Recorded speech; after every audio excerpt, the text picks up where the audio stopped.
before this coming November election. This plan is for the November election. Let him go through his presentation. Thank you. Thank you. Here, and then we can ask questions afterwards. That would be greatly appreciated. But seriously, though, that's why we're on the ground, like Rob said, so early, is to address exactly that, right?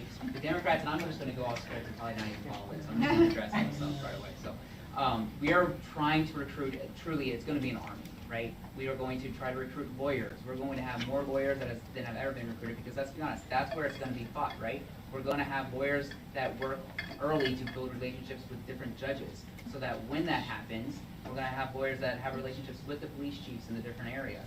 The police chief, so you're going to have install Republican bad faith poll workers to contest ballots, have them be in touch with lawyers, and the lawyers know the police chiefs, so maybe they can even involve police in helping to skew the elections in their favor. In the different areas, so that when that happens, those pre-existing relationships are already established, so that they can't lie, or so that they can, I've talked with so many people that work at the TCF Center, and that I've heard that happens. It happened, right? No one is it happened, and it's wrong that it happened. It's 100% wrong that it happened, and we're going to address it. We're going to address it by having the lawyers on the ground. We're going to address it by trying to have this. So the plan is as follows. In most places, in many places, we'll talk about Detroit, Michigan, because this is one place that this is becoming a very big deal. The poll workers have to be selected from names submitted by each of the parties. Great. So we know that Detroit is a particularly blue part of Michigan. So if you want to skew a state election, you don't know whether a particular voter is a Republican or a Democrat. So you say, okay, well, listen, if Michigan as in general is I don't know what the numbers are. Imagine it's a 52-48 state or a 55-45 Democratic leaning state. But you know Detroit is like 75% Democratic. Great. So what you do is you train a bunch of people to be poll workers. This is a major story we're starting with today. Republicans have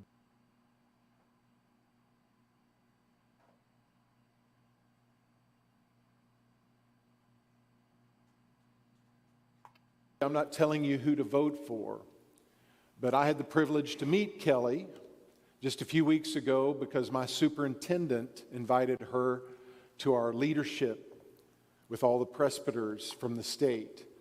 And you know me, if you've been here very long,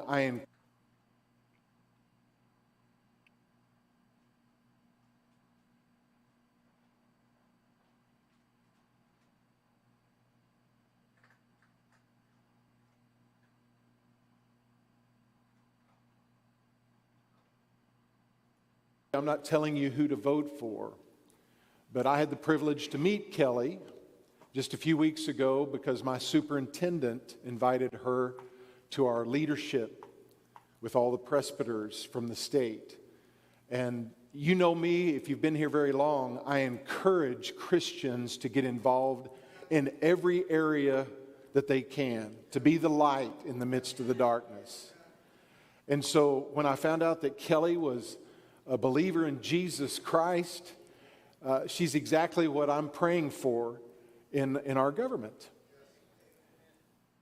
We need righteous decisions, amen? And so I'm going to turn it over to her. She's going to give a testimony of what the Lord's done in her life that's encouraging. Her and her husband pastor a home church in Anchorage, and with the Foursquare denomination. And I'm just delighted to have her come and share her testimony. And then after the service today, if you want to ask Kelly questions, she'll remain here in the auditorium, and you can remain and you can ask her anything that you want to. And she'll be able to share with you. Because I think it's important that we know everything we can about those that are running for office. And so I want you to know Kelly. Okay, let's give her a great big summit welcome today.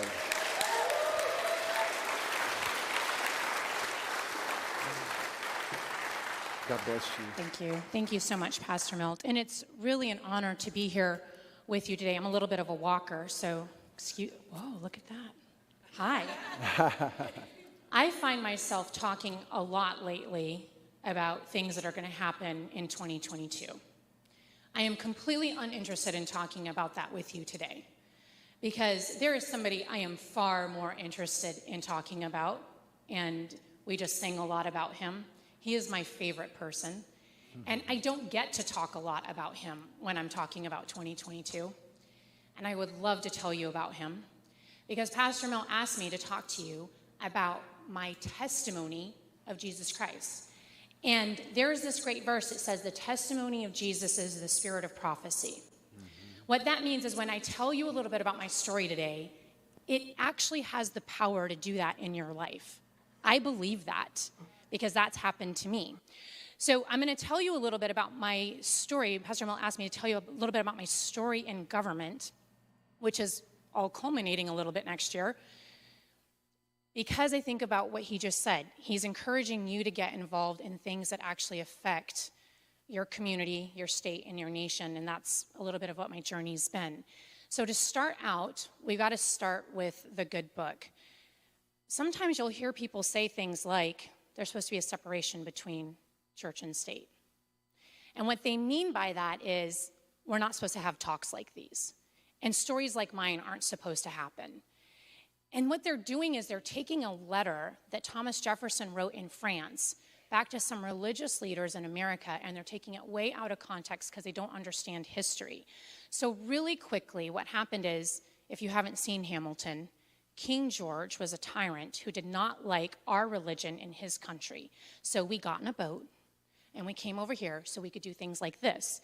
And then as we started up our new country, there were some church leaders who said, we're really concerned we're going to run into King George again, but here.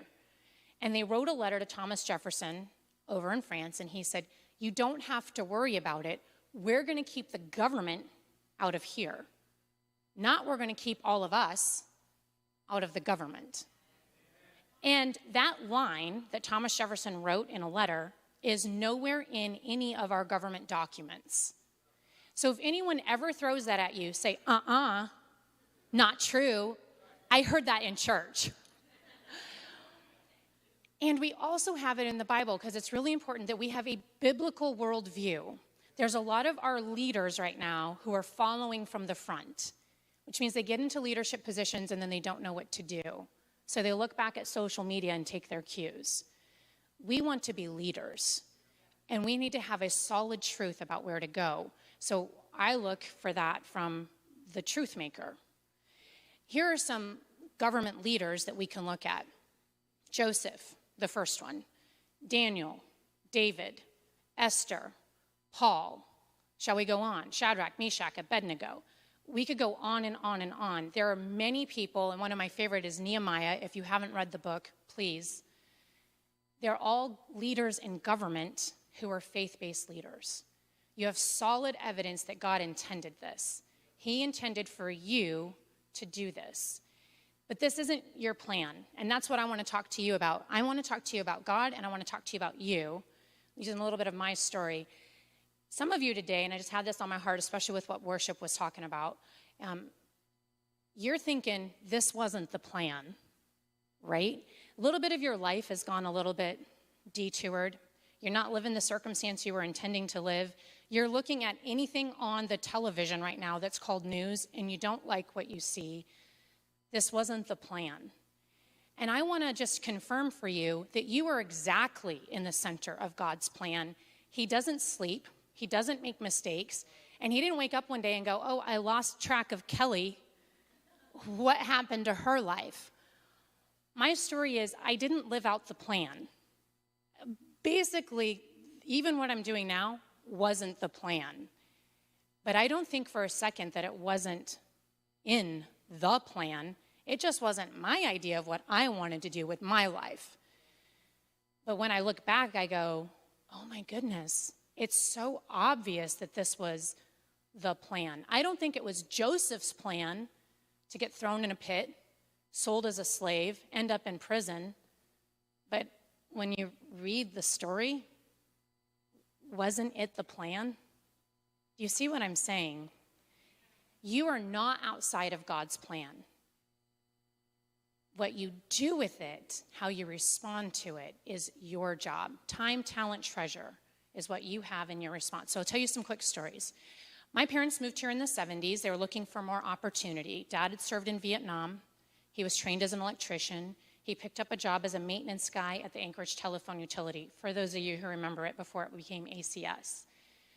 My mom got a job up at the slope as Prudhoe Bay started up. She was one of those first Alaskans. Neither of them had a college degree. I don't think Dad had a high school degree, but we haven't talked about it.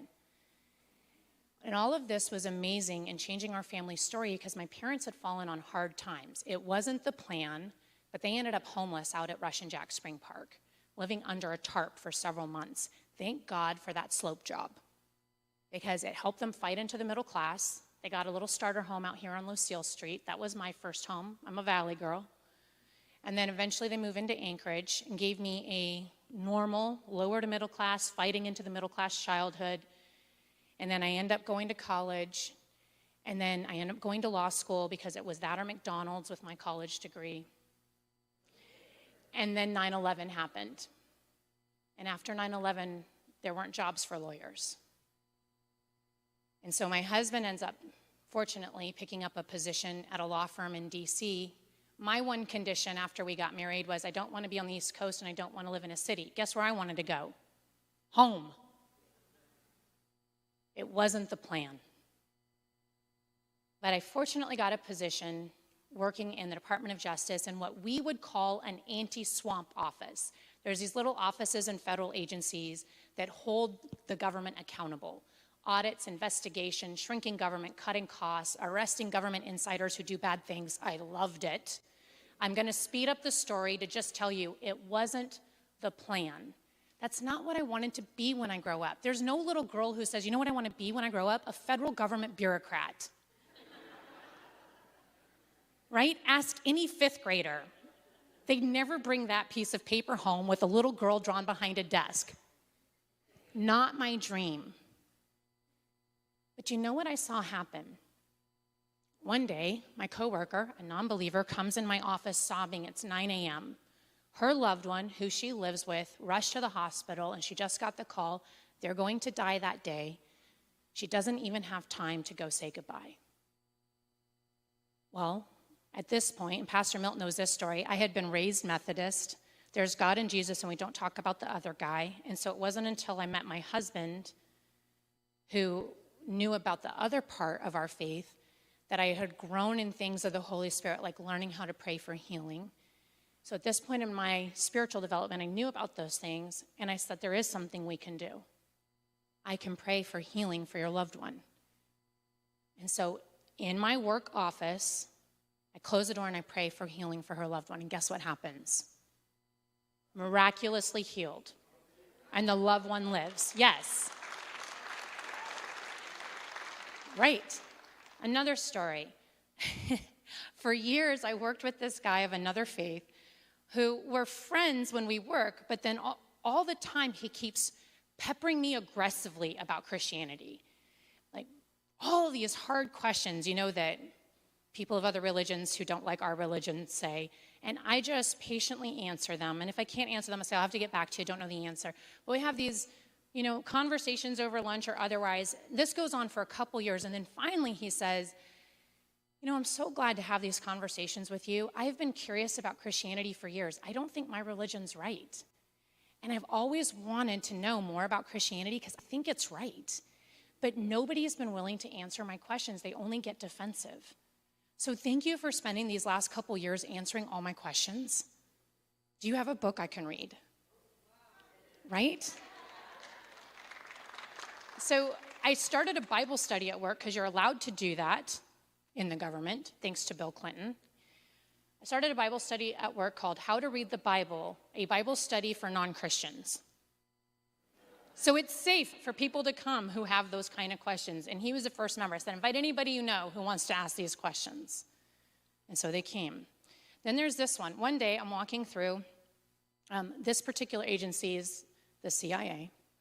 I'm walking through and I have this book, but it has no markings on it. And it's very thin. And I'm going to go spend, if I figure if other people can take smoking breaks, then I can take Holy Spirit breaks, right? Holy smoke breaks. And I'm going to go outside for 10 minutes and just spend some time with God. and there's this senior agency official walking by. I can tell who he is. He has no idea who I am. I'm just a federal bureaucrat. We have the church on the side. My husband has a business on the side, but for some reason, this is where God has me. Okay? And I'm walking, and he catches my eye. And you know how you can tell sometimes this might be but there's someone more important to me than anything else. And I have an appointment with him, so I head out. And I say, God, if you want me to talk to that guy, then have me run into him again. But otherwise, I'm prioritizing you. So I go outside to have my little holy smoke break, and this guy comes out. And he said, are you a chaplain? No. I said, I'm not a chaplain, but I am a pastor. And he said, I'm looking for a chaplain because I have to make a very critical decision that's going to affect all of our national security. And I don't know what the right answer is, and I'm looking for someone to talk to. Can you tell me what the right answer is? No. It's way above my pay grade. But I know someone who can tell you the right answer. And I know how you can talk to him and hear the right answer for yourself. So I took him through this exercise where we both pray at the same time. We write down what we respectively hear from God. He's like, this works every time. We compare notes at the end, and guess what? The notes are consistent. So even though it was classified and I don't actually know what the question was, he knew what the answer was. Thank God, right? And he went and he made the decision he needed to make, and we are all safe. That's all that matters. I am telling you this because these people were all unbelievers. They never would have come to my church. We had a church in the DC area. The harvest is plentiful. The workers are few. I don't think Jesus makes mistakes when he draws metaphors, analogies, and parables. If you're a harvest field, imagine me as a corn stalk. Do harvest fields move? No, they're stuck. So what do? We come here and get equipped. That's what it says in Ephesians 4. And then we go out. And you are not mistakenly placed where you are placed to do the work you are supposed to do. And in Nehemiah, it says, Nehemiah, his heart broke when he heard about what had happened to the walls of Jerusalem. What is your heart breaking for? What are you moved by? And it said he was concerned about the welfare of the people of Israel. Do you know what breaks my heart? The welfare of the people of Alaska. And so you know what I wrestled with. What are you going to do about it? A long time ago, some people in our country wrote at the bottom of a document, life, liberty, sacred honor. Guess what broke their heart? Right? What moves your heart? And are you willing to put up time, treasure, talent for it? This was one I had to wrestle with recently. Am I willing to put up my name for it? Because you know what they're going to do. You know what they're already doing. And I thought, gosh, it's going to be a bloodbath. And then I thought, that's right. My name will be washed in the blood. And then he goes right back to all these songs we just sang. If our God is for us, then who can be against us? But you know what I'm not okay with? I'm not okay singing songs like this, reading a book like this, and then sitting in my living room like this. Because that is not what I'm called to do. We are called to be difference makers, eternity changers, kingdom builders. We just recognized 9/11 yesterday. One of my favorite 9/11 stories, I spent 13 years in the federal government in public service. What I was moved by was, let's make sure that never happens again. So I was in the business of catching known and suspected terrorists. And one of the stories that most moved me is the story of Todd Beamer. And some of you will remember this story. He's the guy on the 4th plane who picked up the phone and said, there's some guys up here with box cutters. Now you'll remember, at the time of 9/11, We'd had plane hijackings before, but they'd only been used for money. I'm going to hijack a plane and I'm going to extort $1 million. Remember? So he called and he got a hold of a supervisor.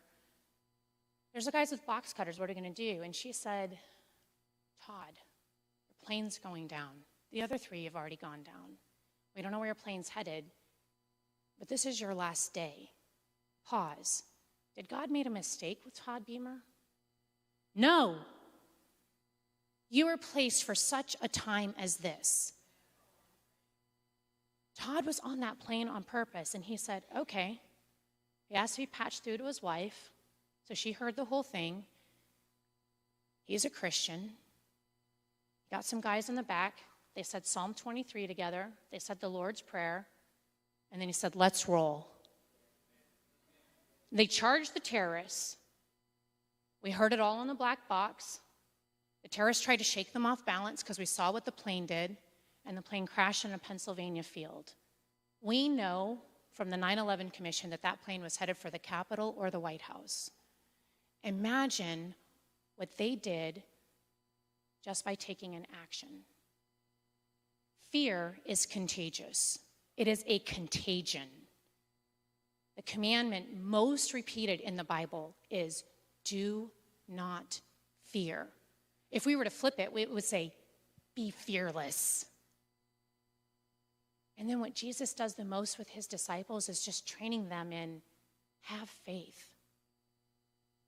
Have faith, because you know what else is contagious? It spreads like fire. Our faith. What you believe spreads. When David stood on that field, the whole army of Israel, his older brothers, shaking like cowards in their tent. He was as old as my 15-year-old son, or maybe younger. He's like, really? One giant and we take him? Who dares defy the armies of the living God? I see a giant with an army holding our party bags of loot. What do you guys see? Our faith will spread if we just stand up and say, we got this. Of course it looks bad. Think about this one. When Caleb and Joshua and the other 10, whose names nobody remembers, went in and they said, we can't go into the promised land because why? There's giants there. But the giants didn't see them, so they came back and God said, oh no, you didn't. And then we have to read and read and read and read and read, right? It was over 300 years after they actually entered the promised land. It wasn't until David that they actually encountered their first giant. What is keeping you from your promises? You're seeing things that aren't even there. Your fear makes you see things that aren't even there, and they don't even see you. Faith spreads faster than fear, but fear is a contagion. So just detox from it, and let's roll. Can you put on that video? This video is one that I made because it sums up everything. We talk in 2-minute videos. You're not going to remember a thing I just said. I'm confident of it. I've been doing sermons for a long time. A year from now, you won't remember this, but you'll remember this video, so I want you to watch this because it sums it all up. And thank you for your time today.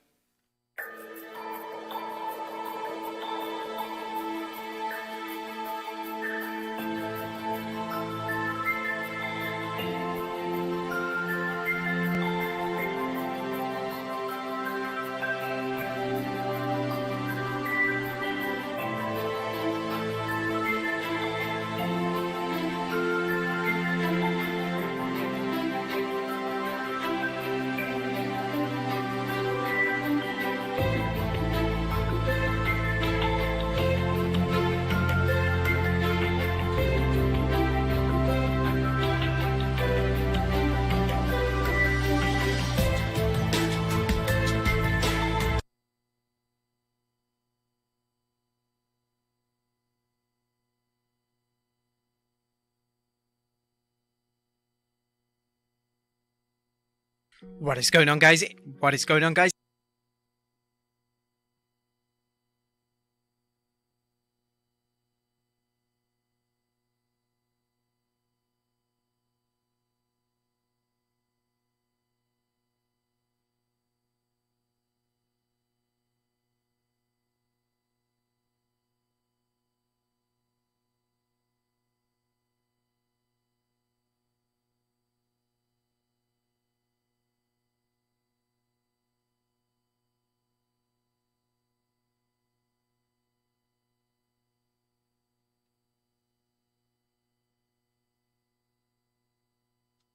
So I am live. I'm here all by my lonesome.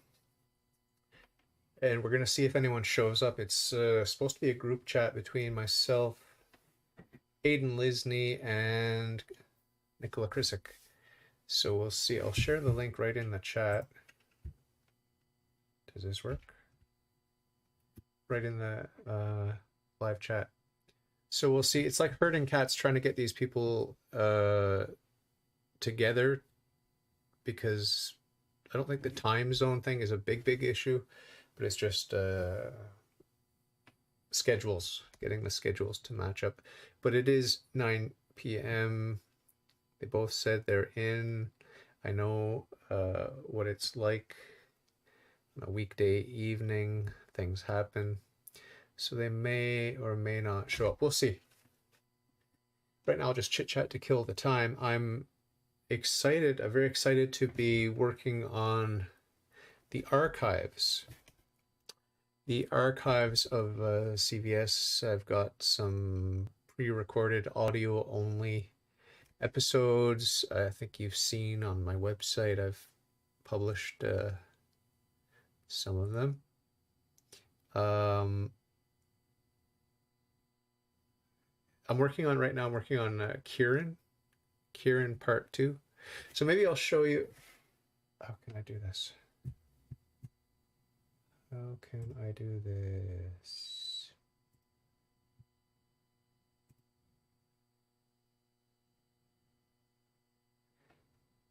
Maybe I'll show you. Makes it easier if I just show you. So you can see Aiden part 1. Aiden Lisney, part 1 down here.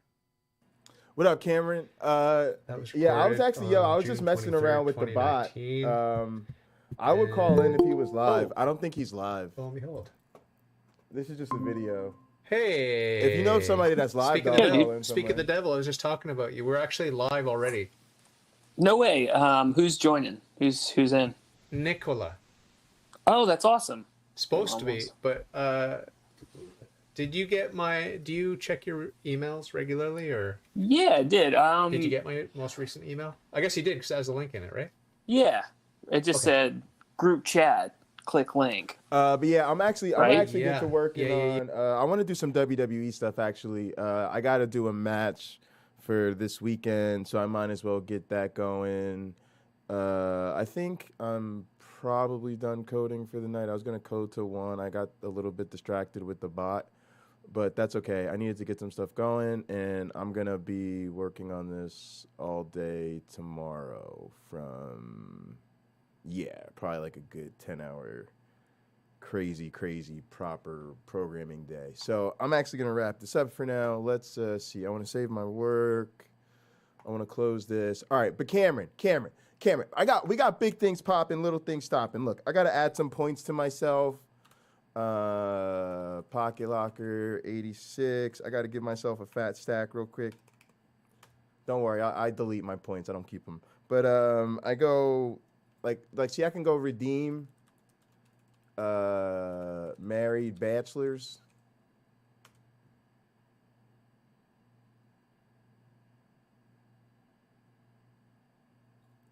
There are no married bachelors. Boom. You know what I'm talking about?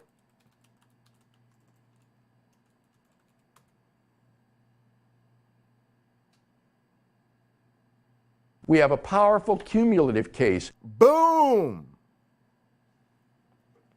All right, so we're gonna do some more of those. Those are the only 2 I got right now. I just wanted to make sure they were working before I went in and added a whole bunch more. But yeah, I'm gonna add a whole bunch of stuff from the soundboard. The next one I'm gonna do is gonna be man, I don't know. I don't want to give it away. But yeah, I'll do a couple more tonight. Let me pull up WWE, and once it gets going, I'll add a couple more. But yeah, Cameron, we got a lot of things going. Let me see if this works. Let me see if this one works.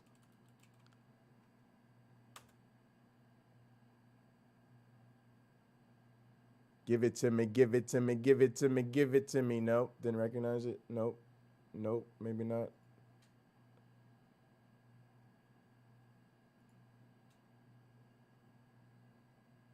Yeah, there's aliases, okay. The base cost. No base cost. No, it was a damn base cost. What are you talking about? All right. Oh, I made it capitalized. No capitalized. No capitalized. No capitalized. No capitalized. No capitalized. Although, you know what? Let's make capitalized the alias. Let's give it some aliases. MyOneBlack. A capital MY. MyOneBlack.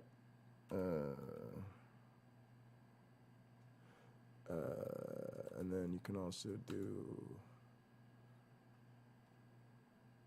add an alias, add another one, which would be, what is it called? Something bot, cloud bot.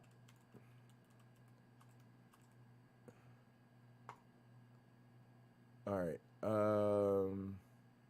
Confirm. All right, let me go back. Oh, boom, there you go. Hi, I'm MyOneBlack. Yes, MyOneBlack is in the house. Look at all those commands you can type in. And there's going to be more. I was just over here dabbling, bringing in my commands, taking the game to yet another level, as I am wont to do. I don't just be sitting around with channel currency and a bot not doing. I be increasing. I don't even know which command you should type. There's so many commands.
All right.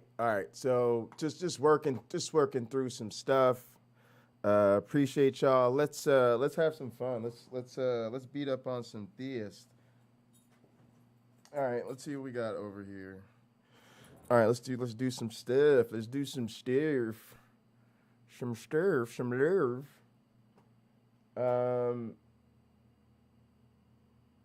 Yeah, but there was one just before that. All right, so I want to beat up on this guy, but I don't know if I want to beat up on him right now. It's kind of late night. I kind of want to. He's not really that funny. He might be though. He might. Let's see where it goes. Let's see how long it takes me to get through. Nicola's like, oh, nobody likes me, and it's not happening, and whatever. I'm like, no, Aiden's in. I mean, I'm in. Aiden's in. What are we, chop liver? I mean, you need Kieran. Like, what do you need? Is he the ultimate cool kid, Kieran? And who's the other one? Oh, well, Matthew Murdoch, that would be cool, but he always comes back like 2 days later. Oh, I just got the invitation. Oh. Yeah, I don't even want to listen to him. He just bores me. I'm gonna listen to Aaron Brown. It's either like you're on board to stop the spread of a disease, or you're not. That's pretty much. Why hello there, you little news stinkers, news rascals, news donkeys. Why hello there, you little news donkeys. I'm a beard that grew a boy who is destined to read the news, and here is some of that news.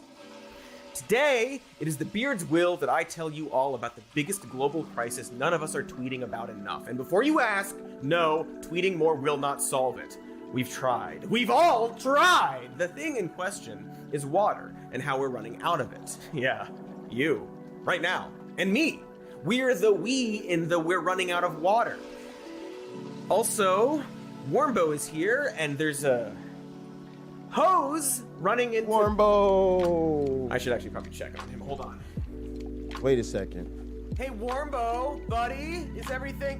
What? Are you spraying a garden hose into the toilet and flushing down the water? Is this how you go? Wombo calls it making brown bears. Wait, what? Yes, water, a thing we are running out of. While some industries will notice faster than others, for example, the industry that creates my water bill. Hey, Warmbo! Could you maybe stop wasting water at least while I'm doing a video that's literally about wasting water? Wombo is spraying the green vein to make NFTs. That is not how...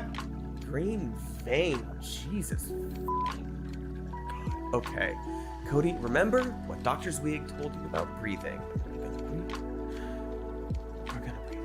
We're going to a counselor. Anyway, while some areas and industries are going to notice water running out sooner, for example, any industry that perhaps needed to hide a body in the 80s, pretty much everyone is going to slowly realize something like large bodies of water going missing. You know, because we need those to live. Or, I guess, in some cases involving barrels. There we go. To kill. We're just looking at the dynamic stream. We're just changing over the content, mixing up the genres, flowing right into the least amount of rain in any year since 2012, leading to an increase in both wildfires and tornadoes. The two largest reservoirs in California have reached critically low levels, one of which, Lake Shasta, is at the lowest it's ever been this time of year since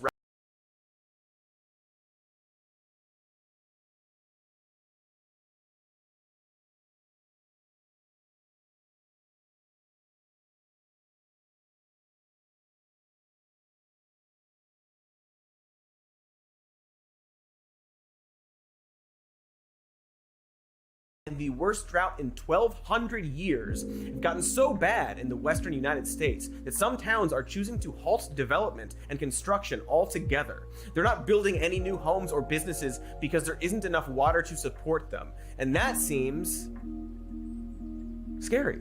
So what the heck is going on with all of this water? After all, Americans have known for a while that it's important to conserve water, even though we're all taught throughout school that part of water's extremely sexy appeal is that it's a renewable resource, the sexiest part of water. In many ways, it is our most fuckable natural resource, besides cognesium and tungsten, of course.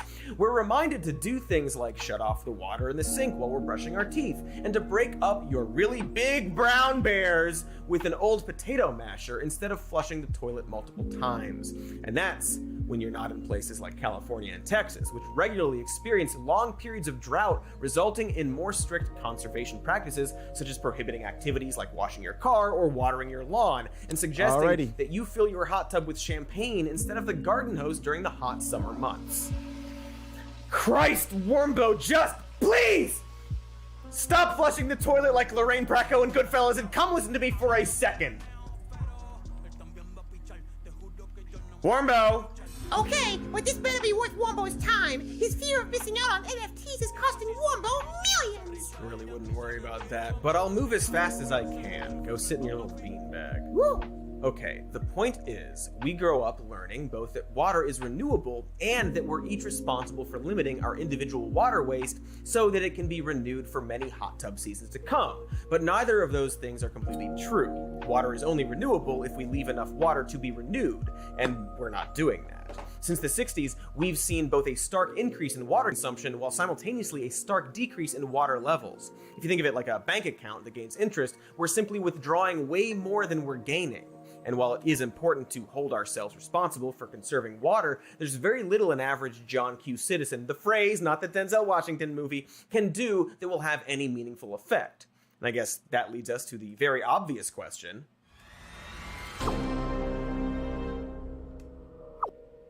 Very good question, this video that I'm in. So obviously, a lot of it can be traced back to manufacturing, which has increased in scale and resources required since the Industrial Revolution. Recent data shows that America blazes through around 15 billion gallons of water every day in industrial use. And that's just in direct water withdrawals from surface and groundwater sources, meaning that figure doesn't account for industrial use I'm happy, y'all. We got a lot done tonight. As it turns out, it takes a shitload of water to make things we use every single day, and also Teslas. A single car requires anywhere between 13,000 and 22,000 gallons of water to produce.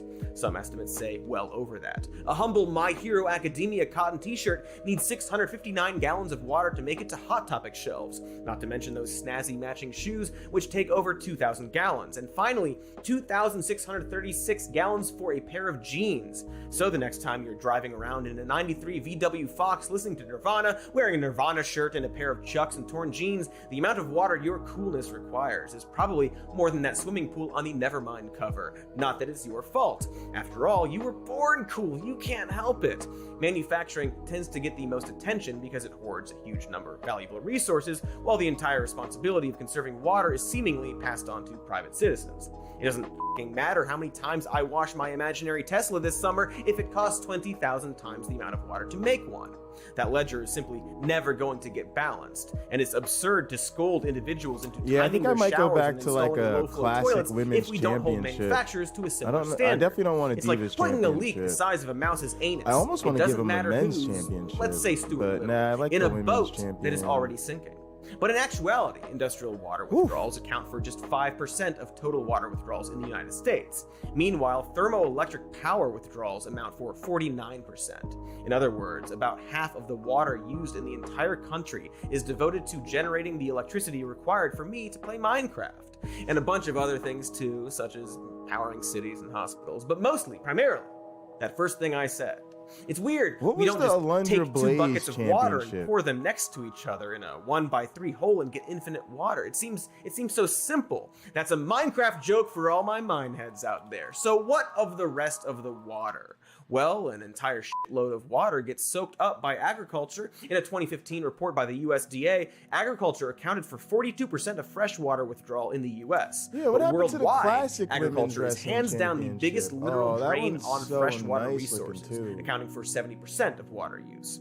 Of that 70%, an estimated 40% is wasted through things like inefficient irrigation practices, evaporation, and poor water management. According to current estimates, the planet's population will increase by about 12% by 2050 to a total of 9 billion people. I mean, I guess I kind of like the current ones more than other ones. Agricultural productivity and a 15% increase in freshwater withdrawals. That's a lot of water for a process that currently is so inefficient that it wastes almost half of the water it requires. Like a reverse growosaur that just makes everyone sad. Where is that 15% increase in water withdrawals going to come from? Where'd the other one My go? ass? I hope not. I need my ass for sitting and... All right, it's between this one and the Luckily, current one. the United States has an abundance of freshwater sources, especially compared to other nations. Unluckily, Americans represent the second largest users of water in the entire world, right behind the United Arab Emirates, and 80% of UAE is literal desert. So as we alluded to at the start of this, the US is very much vulnerable to water shortages caused by increasing population, economic development, and climate change. Weird. The American Southwest, where many of our largest reservoirs are located, this is better, currently I guess, the experiencing logo a 22-year drought. And 70% of U.S. It's also counties probably could easier face to get your similar water hands on as a shortages by replica. 2050. So again, it seems scary, much like... But water falls from the sky. It always grows back. Wombo doesn't understand why Wombo can't drain the green vein. Boy, I wish you called that hose something different, literally anything else. But to answer your question, Oh water is yes, I renewable, love but this. the water The cycle white doesn't work strap if you with the remove classic fresh water from the title. equation. What means water cycle, Give me Mr. life. I'm baby. glad Give you me asked. life. The water cycle is the process by which water moves through the earth, through the land, the sea, and the air. What was it's it how before? water is renewed. Oh yeah, this is Maybe getting Mr. better. Cody needs help from his Professor Dr. Funman, Scott Bug, to explain the water cycle. Oh, yeah. Absolutely not. Also, I pretty much just explained it, so we don't really have to resort to any more gimmicks or... Warbo! I am begging you, please don't... Ooh, denim. That's kind of an interesting look. Mother... Warmbo! We literally just... Silence, you fiend! I'm here to tell you about the water cycle. It's not just a bike made out of water, though it is also exactly leather. that. I think that We leather literally looks great. just did this for inflation. Warmbo, stop draining the green vein! Did you say fabric green looks vein? nice, Oh, though. how It I looks like loved it's to like there's suckle like up a the green weave in vein the as a leather. boy during summers at Nan-Nan's in Shropshire. Can you Default please just has finish that this bit? stitching. Sorry, I can't ever hear you. I The think water this is the way to cycle, go. a triumphant bit of bubbly-doubly. You definitely By want a far one pattern of the on the world's strap. greatest mysteries. I know it's No like one truly cheap understands how it works. normally, But as the legend goes, we'll see. long ago, a chicken wept not at so the sight bad, of an actually. eagle, and the salt of that bird's tears We do became have like the a seas. galaxy theme The that'll hot be from the interesting. sea became This steam, isn't so and that bad. This looks steam kinda became good. the clouds. And when the clouds were pierced by that same magnificent eagle, the steam tumbled back to the earth as chilies and wets, Like a giving us textured hurricanes leather of Christmas look. and eagles. Thank you, Dr. Professor. Not only are you a documented felon, but that was a complete waste of time. Oh, not at all. I'm always happy to nurture young scientific minds. Science is my third best category in Trivial kinda Pursuit. So ring me up if you're ever in Shropshire upon Simpsonshire and want to conduct experiments about electricity. Or as I call it, Zowie! Okay, so actually, I have this blood-smeared 6th grade science book right here, and what Scott Bug absolutely did not explain is that standing water on the Earth evaporates and becomes water vapor, which is what forms the clouds. Water then falls back to the Earth as precipitation like snow and rain. Liquid water also moves along the ground in rivers and runoffs, gets absorbed by plants, and passes back into the air as water vapor. It's how water is recycled. No matter what happens to it, it finds its way back into the atmosphere to be With the returned to the Earth galaxy as clean strap. water. It's like a giant Brita, or that thing Costner sneezes his hog into in the beginning of Waterworld. Yes, well, we all love drinking urine. It's how I get my shiny mane. Cool, so glad we learned stuff. Anyway, I called the police during this exchange, so we're gonna cut to ads and get this all settled. BRB!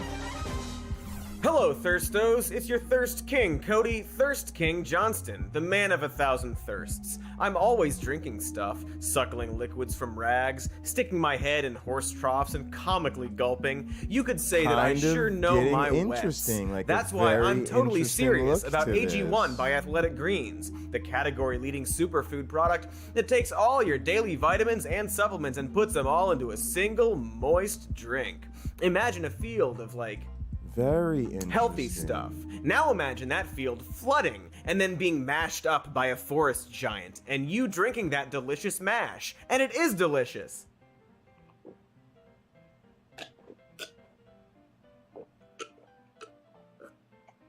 It's very exotic looks we can go with over top of that. Quenches the king.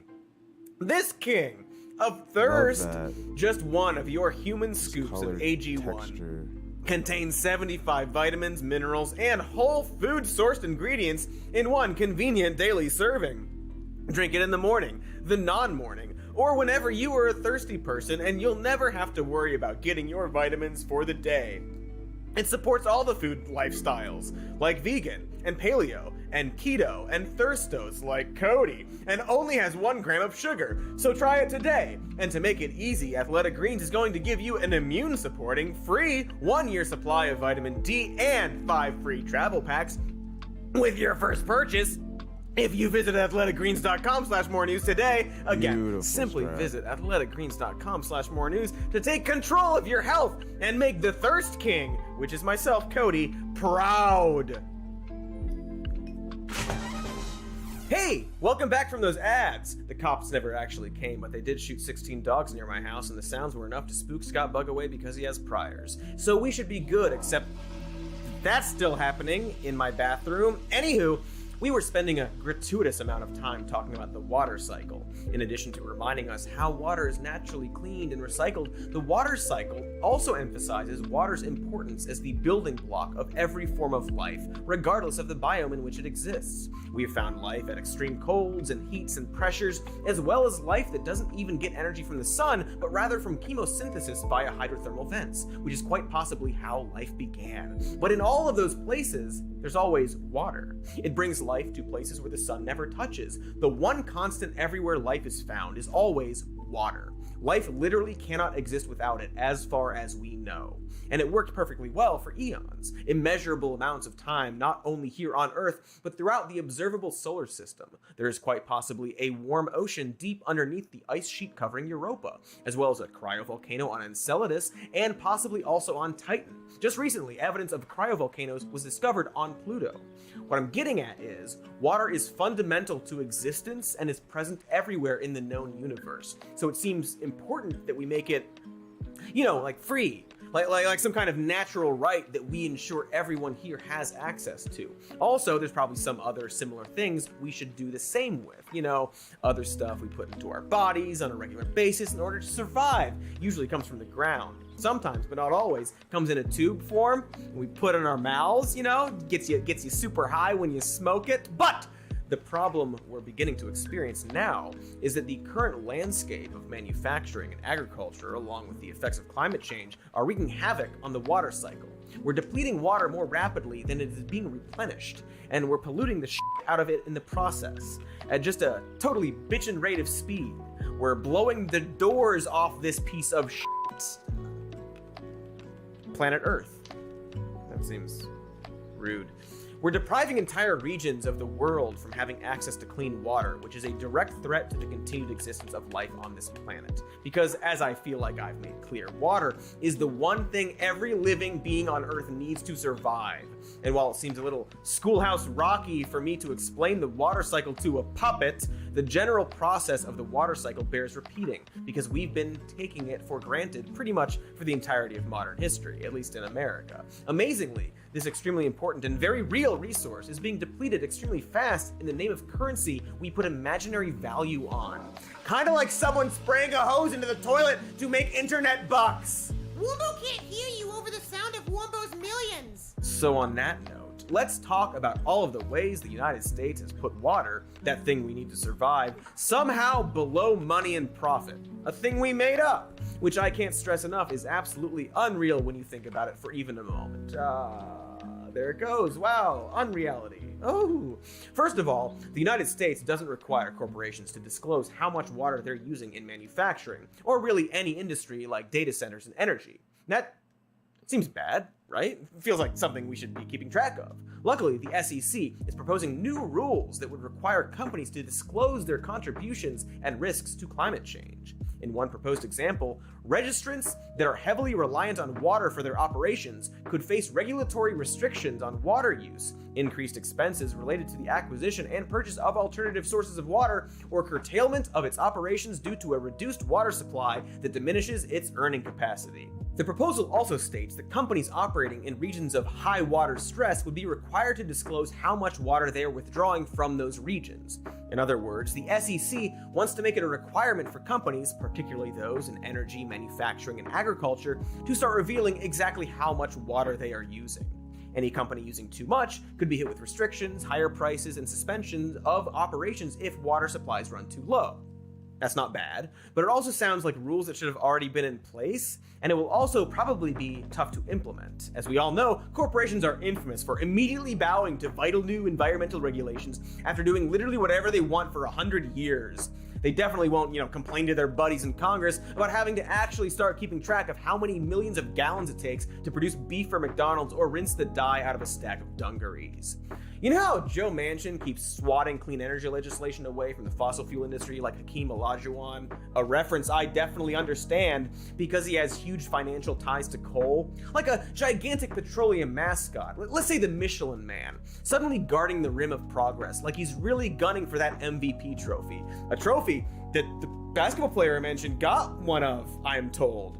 How many members of Congress do you think have ties to manufacturing and agriculture or the tech industry? Did you guess a lot? Me too. That's what I had as well. And so politics are going to get even more embarrassing before any meaningful action is able to be taken. We're going to see so many passive-aggressive memes tweeted from people like Mitt Romney about how the Midwest can't justify the loss of revenue incurred by producing slightly less beef to conserve water while the rest of the planet shrivels up. Luckily, dank memes will always have a home on Elon's Twitter. One company that would presumably be targeted by the proposed new rules would be Google. Google, like the Bond villain tax shelter we long suspected it to be, declared that the amount and nature of its water use is a proprietary trade secret, and therefore does not disclose its water use. However, what we do know is that Google has 21 data centers, each requiring massive amounts of water to cool its servers. And according to public records and legal findings, Google requested, or was granted, more than 2.3 billion gallons of water for data centers in 3 different states in 2019 alone. That's at least enough for a secret water park, which Google definitely has, and a secret shark hotel, which Google definitely also has. Since this news broke, Google has promised to replenish 20% more water than it uses by 2030, although we still have no idea exactly how much they're using, so I guess we'll take their word for it. It seems risky, but I do love when they change up their logo for different holidays. Bottled water companies like Nestle also deserve a whole lot of scrutiny and accountability. First of all, the very idea of selling bottled water should be like f***ing illegal. The person who thought of it should be cursed to an eternity of awkward conversations at an airport Arby's. Allowing Nestle to sell bottled water is no different than allowing Nestle to carve air farms into the sky to sell people bottled air. The only reason we think it's different is because air farms are impossible so far. If they could build air farms, they would, and probably will. So why do we allow Nestle and Coca-Cola to claim entire reservoirs so they can bottle and sell the universal resource that literally falls from the sky for the benefit of every living thing? Doesn't that sound f***ing absurd? But beyond the general f***ed-upness of selling water, Nestle is extremely shady. In 2018, the company drained 45 million gallons of water from California's Strawberry Creek, which is federally protected land. They then bottled that water, which if you recall is a basic human right, and sold it back to us as part of their $7.8 billion in worldwide sales. That's thanks in part to the Forest Service approving a brand new 5-year permit that same year, allowing Nestle to continue slurping up all the H2O from federal land. Why do we allow something like that to happen? Because Nestle spends millions on lobbying and campaign contributions at both the federal and local level so they can continue exploiting water as a grocery product. That's how former Nestle chief executive and chairman Peter Brabeck-Letmathe referred to it, while insisting that water should have a market value. It's a question of whether we should privatize the normal water supply for the population. And there are two different opinions on the matter. The one opinion, which I think is extreme, is represented by the NGOs, who bang on about declaring water a public right. That means that as a human being, you should have a right to water. That's an extreme solution. And the other view says that water is a foodstuff like any other, and like any other foodstuff, it should have a market value. Personally, I believe it's better to give a foodstuff a value so that we're all aware that it has its price. Yes! The extreme view that water, a thing that all living things need to live, should be a right. Glad we're getting the opinion on whether water should be free or not from the guy who literally sells water for a living. And by for a living, I mean to become obscenely wealthy.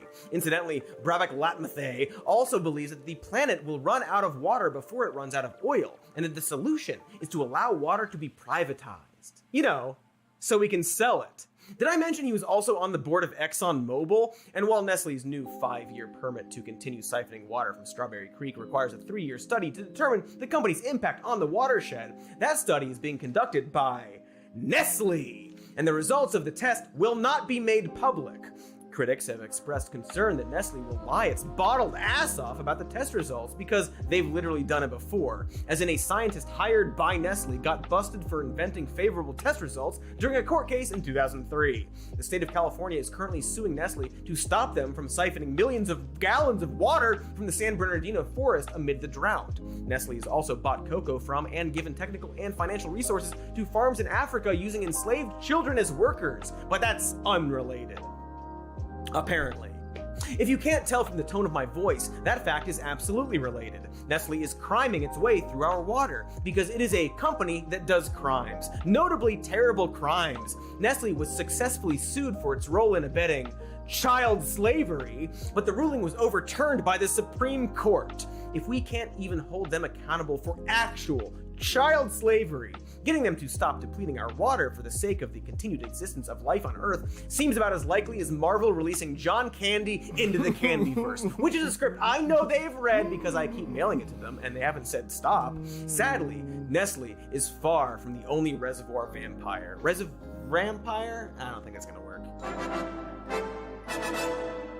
Perfect. A lot of freshwater reservoirs are underground, and are routinely drained to make way for construction and mining projects. That wouldn't be quite so bad if those reservoirs were restored, but they usually aren't, and whether or not we were using those reservoirs for anything is irrelevant because they're vitally important to the water cycle. You remember, that thing we talked about earlier. Rain doesn't spontaneously appear, it's not God's jizz or something. It has to come from somewhere on the ground first, or else the whole thing doesn't work. And we're sucking it all up like Daniel Day-Lewis bullying the Riddler. Oh right, fracking is also pissing all up in the water cycle, just stirring its piss cannon right into the teacup, our teacup, of fresh water.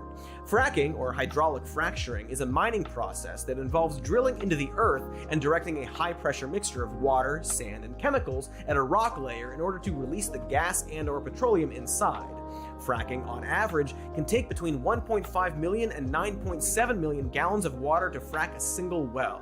The waste products and process of fracking can also poison groundwater, which it has done in both Wyoming and Pennsylvania. It was enough for the EPA to conclude that fracking is a threat to American water supplies.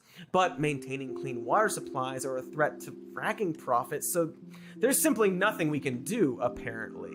If Jesus wanted me to save the environment, he wouldn't have invented money and made George W. Bush the president. And speaking of Jesus W. Money Bush, why don't you take a gander at our Money Bush? These ads. Hot stuff. Ads. Oh, hello there. Did you know that ever since I was a tiny Katie, I always liked collecting bugs, sometimes by the hundreds of spiders and worms, all of them personally named by me, living in jars or in my pockets or in the walls of my neighbor's house.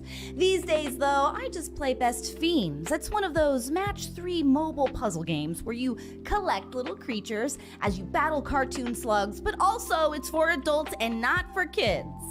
Adults who like bugs and little weird creatures and still collect them and hide them no matter how many times they've been scolded or arrested for doing so. I'm currently on level 49 of my Best Fiends game. You know the types of game I'm describing. It's free to download and filled with thousands of puzzles and levels and adventures for you and your little bugs, both virtual and real. You can power up your favorite fiend characters and watch them transform and get stronger. It's kind of like when I attached a millipede to a scorpion and called it Reggie Manylegs. So go to the App Store or Google Play to download Best Fiends for free, plus earn even more of $5 worth of in-game rewards when you reach level 5. That's friends without the R. Best Fiends. Welcome back, News Gang! Did you have fun relaxing beneath the money bush down by the old watering hole? I hope so, because the old watering hole's gone. Dried up. A husk. And you never told it how much you loved it. Pretty soon, all our watering holes will be bone dry. But it isn't that no action is being taken to replenish dwindling reservoirs. That's part of the problem. But it isn't that no action is being attempted. We're trying, and currently, we're failing. For example, take the Colorado River. No, seriously, take it. Right the f*** out of here! I'm tired of looking at it. And that sounds like a fun joke, but it's what we're actually doing. You see, the Colorado River is one of the biggest sources of fresh water in the nation. 7 different states depend on it for water reserves. However, in recent years, the river's reservoirs have been staggeringly depleted by historic droughts and massive withdrawals. The reservoirs are so depleted in some areas that lake beds and shorelines are drying up, causing wildlife populations to plummet and sending toxic dust into nearby towns and cities. The Salton Sea, for example, is so low that its dry lake beds have been gassing neighboring population centers with dust, contributing to increasing rates of asthma. The water level in Lake Mead has been steadily dropping with no sign of stopping anytime soon. That's America's largest reservoir, the one we're finding all those bodies in. Coincidentally, 30 minutes from Las Vegas, currently at 35% capacity. It's the lowest it's been since it was filled following the completion of the Hoover Dam in the 1930s. Meanwhile, the U.S.'s second largest reservoir, Lake Powell, is currently at its lowest level since it was filled back in the 1960s. The Federal Bureau of Reclamation has estimated that Lake Powell has a 1 in 4 chance of dropping so low by 2024 that Glen Canyon Dam would no longer be able to generate electricity. And most of the Colorado River's deltas in Mexico have been dried up for decades. Hey now, extremely rude and weird title monkey. Everyone's moms are hot and wet. Alright, as you may have noticed, all of this is, f***ed. Like your mom. But an agreement to reduce water use among several major regions supplied by the Colorado River hit a wall when the Imperial Irrigation District refused to participate on the grounds that the proposed deal didn't provide any funding for the Salton Sea. The IID is the single largest user of the river's reservoirs and supplies water to more than 500,000 acres of farmland in Southern California's Imperial Valley. The agreement would have seen districts in California, Nevada, and Arizona work together to shoulder the burden of water cutbacks to reduce the risk of reservoirs dropping below critical levels. The IID sued the other districts involved in the agreement, freezing any progress until a new agreement could be reached. And a new one has been! Except now every district's burden of water cutbacks has been reduced, including the IIDs. So they sued because no money was being allocated to address an overtaxed reservoir to reach a new agreement that reduces the size of their share of water cutbacks. Progress, I guess? I'm not suggesting that the Salton Sea isn't important and doesn't need immediate action to replenish its banks, bring back the wildlife, and stop farting toxic dust all over the American Southwest. But the single largest user of water in the Southwest stalling an equally vital water conservation bill for 2 years in the middle of a 2-decade drought because it didn't get all of the money it asked for seems like a thing maybe like a shithead would do. Some action now is infinitely better than no action for however many years it takes to renegotiate a more palatable agreement. Adele Hagakhalil, the general manager of the Metropolitan Water District of Southern California, said of the current situation, 7 states, 2 nations, several Native American tribes, countless cities and farms all rely on the Colorado River's waters, and yet the current level of reliance is not sustainable. The situation is dire, and we're only going to dig ourselves out of it by working together to find solutions. Luckily, America's wealthiest citizens are doing their part to help. We're back now with the uproar involving a Hollywood star, actor Tom Selleck, accused of stealing truckloads of public water, having it brought to his estate during the middle of California's historic drought when so many other people are being forced to cut back. Themselves. Doing their part to help themselves. I should have read the rest of the teleprompter, I'm sorry. Yes, Tom Selleck settled a case in 2015 in which he was accused of stealing water from a fire hydrant to water his avocado farm. And Tom Selleck has gone on record saying he doesn't even like avocados. He secretly hates them and has been planning their death for years, waiting for the right moment to get the farm a little too drunk on its birthday before shoving it down the stairs and claiming it was an accident. Then he will collect a sizable insurance settlement and flee to the Bahamas to be with his true love, Tom Selleck's sugarcane fields. The point is, he's only growing avocados because they make him money. The farm is an investment, which, if you're unfamiliar, and many of us are, is a thing rich people get to do with their extra money. Which, if you're unfamiliar, and many of us are, is money you have left over after paying all of your bills for the month. I know, I didn't know either of those things existed either. And Tom Selleck needed to steal that water to protect his investment. So what Magnum wants, Magnum gets. And by Magnum, I also just mean like rich people in general who during the last big Los Angeles water rationing remained completely unaffected on account of wealthy people not really caring about being fined by the city or like poor people in general. Rich neighborhoods, it just so happens, also account for 3 times more water consumption according to a UCLA study. And while cities can certainly shut off water supplies to overconsuming homes and businesses, no matter how rich the owner is, these events are likely a taste of how the country as a whole will handle dwindling water supplies. Specifically, the more it's treated like a grocery product with market value, the more likely fresh drinking water will become a luxury product. And on that same horrible topic, water is also being traded as a stock, because again, corporations would sell the air we breathe if they could. The US's water trade market was launched on the Chicago Mercantile Exchange with $1.1 billion in contracts tied to California's water. This market allows farmers, hedge funds, and municipalities to hedge against future water availability in the state. As explained in the conversation by UC Berkeley's Ellen Bruno and North Carolina State University's Heidi Schweitzer, farmers, power plant operators, cities, and others that rely on water to conduct business can use the futures market as basically an insurance policy to hedge their risks. A farmer may not want to worry about the price of water increasing in the summer, so she hedges that risk by buying a futures contract that locks in a price. Or a water district that sells water to commercial users may want to hedge against a drop in price, so it sells a contract. The futures market allows these water users to trade away risk.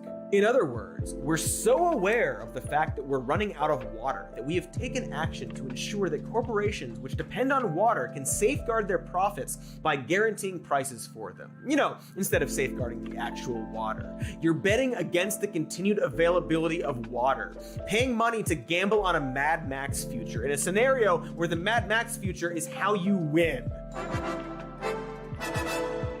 Meanwhile, in the midst of all this commodification, water is becoming less affordable for many Americans, including Michigan residents. Costs have doubled between 1980 and 2018 in Michigan and tripled in Flint and Detroit when adjusted for inflation. Low-income households in Detroit are spending at least a quarter of their income on water and sewage. In 2017, almost 18,000 Detroit residents were at risk of having their water shut off completely for late water payments.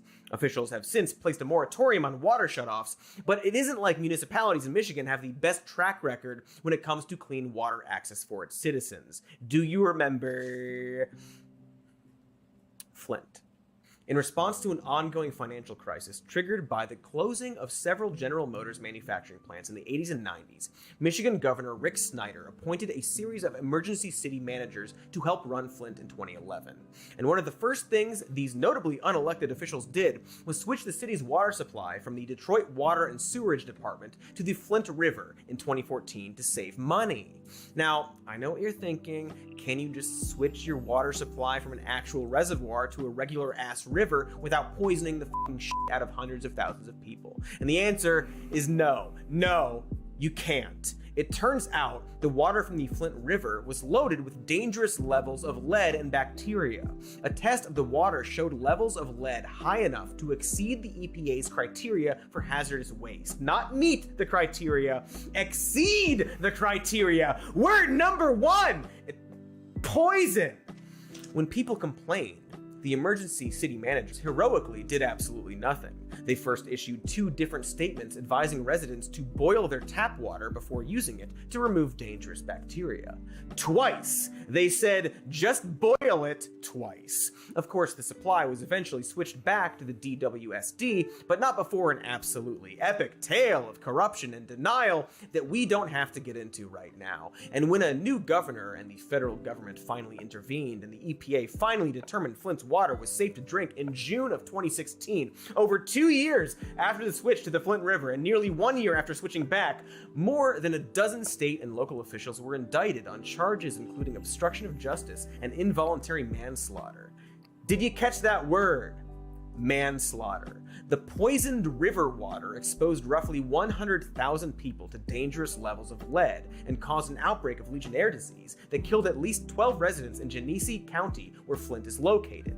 Fun side note, around the time all of this was happening, Nestle was pumping 1,100 gallons of water per minute from the state of Michigan. And in 2003, a Michigan court found Nestle to be solely responsible for draining the state's Dead River watershed dry. Boy, somebody should think about privatizing all of that water before it gets used up by companies privatizing it. And of course, while it became the most famous, Flint is far from the only region in the United States suffering from a lack of access to clean water. In December of last year, Hawaii's Department of Health detected petroleum in water samples taken at Red Hill Elementary School, along with increasing concerns about widespread fuel contamination within the Navy's water supply system in Red Hill and Pearl Harbor that serves an estimated 93,000 people. According to NPR, residents in nearly 1,000 homes near the naval base had been complaining of nausea, stomach pain, and a gasoline odor emanating from their tap water. The previous month, the Navy said a water and fuel mixture had leaked into a fire suppression system drain line in a tunnel at a fuel storage facility 3 miles inland of Pearl Harbor. But the Navy claimed the contaminant was removed and that nothing had leaked into the environment, unless you count the drinking water of 93,000 Americans as the environment. Then there's the Standing Rock protests and the subsequent Water is Life movement, which were born in response to the threat to soil and drinking water the proposed new path of the Dakota Access oil pipeline would pose. The architects of the pipeline were aware of that threat because it was the exact reason they moved the Dakota Access pipeline to cut through native land instead of passing too close to North Dakota's state capital of Bismarck. You see, the citizens of Bismarck complained that spills would poison their water supply. What are we gonna do? Not build the pipeline? The primary mission statement of the Water is Life movement, by the way, is to promote a global re-emphasis on the importance of water to every single living thing on the planet and to provide clean drinking water to communities across the globe. Kind of the crux of the whole episode right there, actually, and it's impossible to overstate the importance of that re-emphasis. More than 2 million Americans lack access to clean drinking water, and more than 44 million Americans are being served drinking water that violates the Safe Drinking Water Act.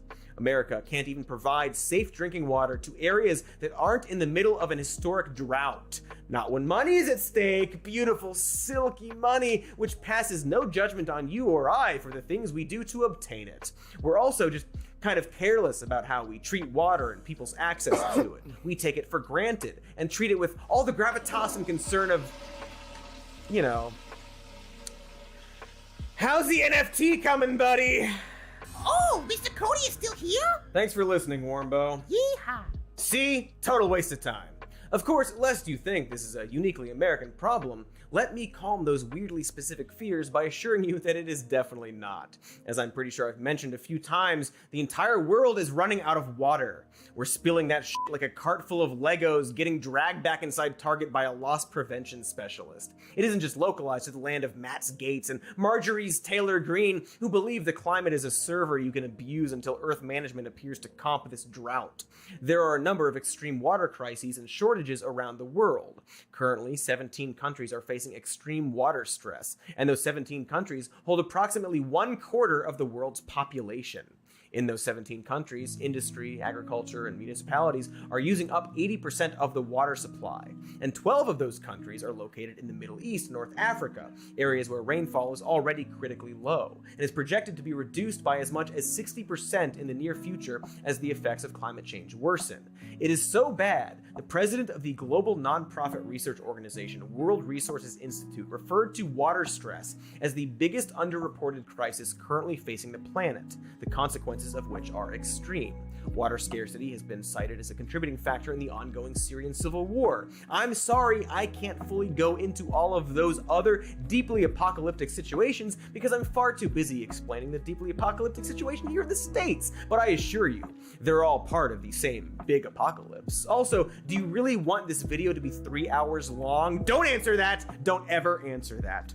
So, whether we're talking about the American Southwest or the homes of 1/4 of the humans on Earth, there's no fucking water in these places. Or at least, pretty soon there won't be. As I've said just a whole bunch of times now, water is the fundamental building block of life. It is our most essential resource. We need it to do literally everything. Every aspect of human existence, from our biological needs to more intangible concepts like society and infrastructure, requires access to fresh water. I know you've heard me say it because you've been sitting here this whole time. Yes, I can see you. I'm not sure why or how. Wombo can tell you how.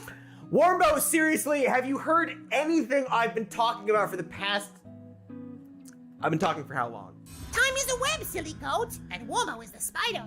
Look, let's bake the brown bear facts. We're running out of water, but we're not running out of people anytime soon. If your country doesn't have enough water to support its people, let alone manufacturing and agriculture, you have to get that water from somewhere. That means one of two possibilities. Either you relocate your entire population to someplace and share water somehow, or you do that same thing with planes and tanks and take the water from other people. Or a third possibility, which is total economic collapse, and your population either dies or becomes wasteland scavengers hijacking war rigs for water and gasoline. None of those outcomes are good. As cool as the last one does kind of sound, actually. Even if a full-blown Mad Max water war never breaks out, the effects of massive population migrations would be almost as catastrophic. By one report, droughts are projected to affect roughly 700 million people by the end of this century. Look at it like this. If the state of Arizona runs out of water because the ghost of John McCain was unable to negotiate more rainfall up in Reagan's heaven, blessed be thy name, and relocates its entire population to Nevada, what's going to happen to Nevada's water supply? We're just shifting the water stress around like we're trying to load a college freshman's bedroom into the back of a hatchback. We're not even playing whack-a-mole. We're just sitting on the bluffs of Tom Selleck's avocado farm, looking out over the blasted landscape that was once New Mexico, picking our favorites in Warlord Skullhate's Doom Chariot Sex Olympics, and convincing ourselves that our homes will never come under his rule. To put it another way, think of how violently the nations of the world compete for fossil fuels. Think of how many wars have been fought over them, and of how many national economies depend on access to oil. Now imagine how that competition would accelerate if literally every industry and every living thing on Earth needed oil to exist. So what do we do? What can we do about this? The strategy for the past several decades has been to find a solution that doesn't require us to change our lifestyles, and to depend on industry to solve a problem that industry created, which I'm sure will work out splendidly. One option that has been discussed is desalination, taking salt water and refining it into potable fresh water. Currently, 300 million people get some fresh water from roughly 17,000 desalination plants in 150 countries. That's a lot, meaning desalination is clearly at least a somewhat viable solution. The problem is desalination is an expensive process, and not just in terms of how much money it costs, although it isn't cheap. 1,000 gallons of fresh water from a desalination plant costs between $2.50 to $5 compared to $2 for natural fresh water. But the bigger issue is how much energy the process requires. Globally, desalination plants use more than 200 million kilowatt hours per day, and so energy costs constitute roughly 55% the total operational and maintenance costs of every desalination plant. And that's actually one of the biggest problems with most proposed technological solutions to the worsening climate crisis. In general, technology requires an enormous amount of energy. So realistically, we need to be pushing even more heavily for clean, renewable energy for any proposed solution to the water crises to have a legitimate chance of succeeding. The tech industry is one of the biggest consumers of energy. According to the Financial Times, the combined power requirements of Amazon, Google, Microsoft, Facebook, and Apple are more than 45 terawatt hours per year, which is more than Hong Kong. Electricity generated by fossil fuels costs an incredible amount of water, and that number is only going to increase as the industry grows and technology gets more complex. And fossil fuels aren't just expensive, they're dirty, like a bunch of gross little coal donkeys, not clean news donkeys like all of you. For desalination and other technological solutions to work, they need to be developed alongside a hard pivot into renewable energy that doesn't destroy the environment. Scrubbing millions of gallons of seawater in plants that send gallons of pollution right back out like cheerful smokestacks on a factory in a Disney cartoon isn't a long-term solution. That's just putting a band-aid on a head wound. Renewable energy, like wind and solar, isn't just better for the environment in terms of cutting down on pollution, it also doesn't require the use of water. Desalination plants that require incredible amounts of water to operate and belch noxious carbon pollution in the process are a temporary solution at best. So until we can find a way to make that Kevin Costner pee scrubbing machine run on sunlight instead of the bubbling crude, we're still mostly just drinking pee. And I've had my fill of Kevin Costner's delicious piss. Another proposed solution is carbon capture, which is basically the process of capturing carbon emissions and storing them deep within the earth rather than letting them run free like wild ponies. Wild, magnificent ponies. The problem is the process is unreliable and inefficient. A $1 billion project to capture emissions from a Texas coal plant was shut down in 2020 after just 3 years. The plant was plagued with chronic shutdowns. It experienced 367 days of outages, more than a quarter of which were directly related to the carbon capture process, and only captured 3.8 million of the 4.6 million short tons of carbon dioxide it was expected to, a shortfall of 17%. That's pretty high, guys, and it's not the only attempt at carbon capture that had the exact same results. Also, kind of goes without saying that this is almost a childishly naive solution. What if instead of doing anything at all to reduce the amount of fossil fuels we consume, we just found a way to trap all the pollution and bury it underground like a pile of cursed pirate treasure for future generations to worry about? It shouldn't come as a shocker that the most notable carbon capture proposal came, of course, from this guy. Elon Musk is offering a $100 million prize for the best technology to scrub carbon dioxide out of the atmosphere. Hey, would it surprise you to learn that carbon capture is being heavily proposed by the fossil fuel industry? Because it shouldn't at all, because it is. This isn't to say that we should dismiss carbon capture entirely, but rather that it should be taken with the biggest possible grain of salt, just a monstrous salt hulk, the kind of salt grain you charge admission to see. It's just another Deus Ex Machina type of solution that ultimately boils down to kicking the can further down the road, so we don't have to do anything difficult right now. You know, like maybe plant more trees, Elon! You know, sometimes people say, well, just plant a bunch of trees. I'm like, that's not so easy, you know? Like a trillion trees. Sure, exactly. And then you gotta like, okay, well, how, you need fertilizer, you're gonna water them, where's the water gonna come from? What habitat are you potentially destroying where the trees used to be? It's not just a no-brainer of just go plant a bunch of trees. But it's not to say that's not a good, viable option. We should plant some trees. I'm in favor of planting trees. Yeah, we shouldn't plant trees. That's too hard. Something we've never done before. I mean, where would you put them all? That could harm our precious treeless ecosystems. But also, yes, plant more trees. Great message from a brilliant man. Also, just a thought, if you're looking for a place to add more trees, maybe just put them back where you took all the trees away. Because deforestation is also a big ol' rag soaking up way too much water. Obviously, we're aware of the havoc deforestation wreaks on ecosystems around the world, but one reason those tree-hugging hippies are shouting so loudly about it is that it's blasting a hole in that aforementioned water cycle, like that Miley Cyrus song about a wrecking ball. I forget the name, but it's out there somewhere.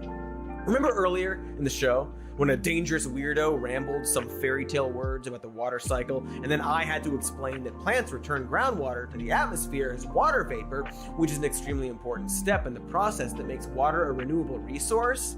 Well, trees are plants. The best plants, some might say.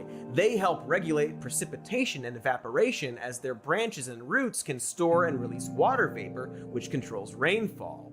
Forests also help keep groundwater sources clean by acting as natural filters that weed out pollutants caused by erosion. In fact, forests can actually save billions of dollars on the cost of water treatment facilities. In the late 1990s, New York City invested $1.5 billion to conserve its forested watershed areas in the Catskills, which ultimately saved as much as 8 times that amount that would have been spent building a new treatment plant. The water cycle depends on trees. Wiping out acres of jungles and forests leads to irregular rainfall patterns, including drought, and can increase the level of contaminants found in freshwater sources. In other words, deleting trees from the equation and expecting it to have no effect on the sustainability of our fresh water sources is like making a Batman TV show without Batman in it. That'd be pretty stupid, you know? Can you imagine? Hypotheticals. But arguably, one of the biggest reckonings that needs to happen is that we need to address how much water is consumed by agriculture and find a way to make that number less. And that's an extremely tough sell. It's hard to convince people that we should produce less food when so many people in the world are starving. But that's kind of exactly what we need to do, and could do without people starving. You know, if food wasn't a thing corporations hoarded and sold huge amounts for equally grotesque profits. But since that probably won't change, let's meet somewhere in the middle and agree that at the very least, steps should be taken to make agriculture more efficient. For example, in California in 2016, around 34% of crops went unharvested. That includes crops that were left behind in the field because of pests, disease, or because they didn't look store-ready, as well as walk-bys, which are crops that were left unharvested because they simply got missed. But to be clear, walk-bys accounted for less than 3% of the unharvested crops. That means something like 1/3 of the food produced is intentionally left on the ground. According to estimates made by the Natural Resources Defense Council, as much as 40% of the food produced in the United States doesn't get eaten. Similarly, Refed, a nonprofit dedicated to ending food loss and food waste in the US, estimates that 21% of the water used in the country is devoted to food that never gets consumed, grown on a total of 18% of the nation's cropland. In other words, a total area of land roughly equal to the total cropland in Kansas, Nebraska, and North Dakota combined is used to grow food that nobody eats. And that feels inefficient. That's the kind of inefficiency that we used to lampoon in office comedies like Office Space and Dilbert. Water waste made Dilbert successful, is what I'm saying. So it must be stopped at all costs! Refed estimates that reducing food waste alone could save as much as 4 trillion gallons of water per year. So maybe we should look into that. But what about other solutions? Israel has had success with recycling wastewater and repurposing it for irrigation. Currently, Israel is able to recycle 86% of the water that goes down the drain in one way or another, with recycled wastewater supplying more than 40% of Israel's agriculture. Additionally, over half of the country's drinking water is provided by desalination. And while again, that process is still a far cry from being a viable long-term solution, we're at least seeing that it can be used in its current state alongside other conservation efforts to some success. Collecting and storing rainwater is another option that produces a lower yield than gray water recycling, but is less complicated and has a lower risk of bacterial contamination. Singapore currently gets around 30% of its fresh water from rainwater capture. Melbourne's Fitzroy Gardens stormwater harvesting system provides 30 million liters of water per year, which is about 8 million gallons in the correct system of measurement. Unfortunately, rainwater capture hasn't gotten much further in the US than community adoption, and historic droughts throughout the country and the world mean that this process would have to be used in tandem with other conservation efforts. But maybe that's something we should be looking into also? Maybe throw a couple bucks in that direction, Biden. Huh? Brandon? Huh? You watery wet Brandon. Look, the situation sounds bad, because it is. Life simply does not exist without water. There's no getting around that fact, and no amount of glib tweets or memes or wearing gas masks into Congress or insisting that renewable energy is just too expensive to implement can change it. Our dependence on fossil fuels is one of the biggest contributing factors in our dwindling water supply. Pollution is hastening climate change, which is heating up the planet, which is causing droughts, which is hamstringing the planet's ability to recycle water. At the same time, we're using trillions of gallons of water for the privilege of continuing to use those fossil fuels in processes like coal burning, power generation, fracking, and draining underground reservoirs for mining and construction, while slashing through millions of acres of forests without replenishing them to continue building more farms and cities, which in turn will demand even more water to function. We're trying to achieve a goal of limitless, unchecked growth without any regard for how destructive that process is to the living body we all share. And to be blunt, there's another word for that. Oh, capitalism? Close. I mean, yes, but I'm actually thinking of another C word. Ooh! Not that one! Same word, Warmbo. Same wrong word. The word I was thinking of is cancer. We're operating like a cancer on the planet. And until we finally realize that unchecked, limitless growth in the pursuit of profit is impossible, and that chasing that dragon is literally destroying the planet, our freshwater reserves are only going to continue depleting until there's nothing left. But at least there's tons of water in space. That's pretty cool, right? Hey, Elon, go get us that water, man. Stop wasting your time with Twitter and send some zoomies up into the cosmos to sack us some wets, my dude. Of course, actually don't do that, Elon, because the idea of getting water from space, just like the idea of colonizing Mars as seen in the film John Carter, is just another way of getting around the fact that the only way to solve this problem is by making drastic changes to the way we all operate. The amount of energy required to send a bunch of rockets to Mars as seen in the film John Carter, or to send drones to suckle some of those sweet water plumes on Europa, isn't going to be less than what Google and Amazon need for their data centers. The amount of water we'd be able to harvest from Jupiter's distant taunting moon would probably, I don't know for certain, but probably not be worth the amount of water it would cost to go get it.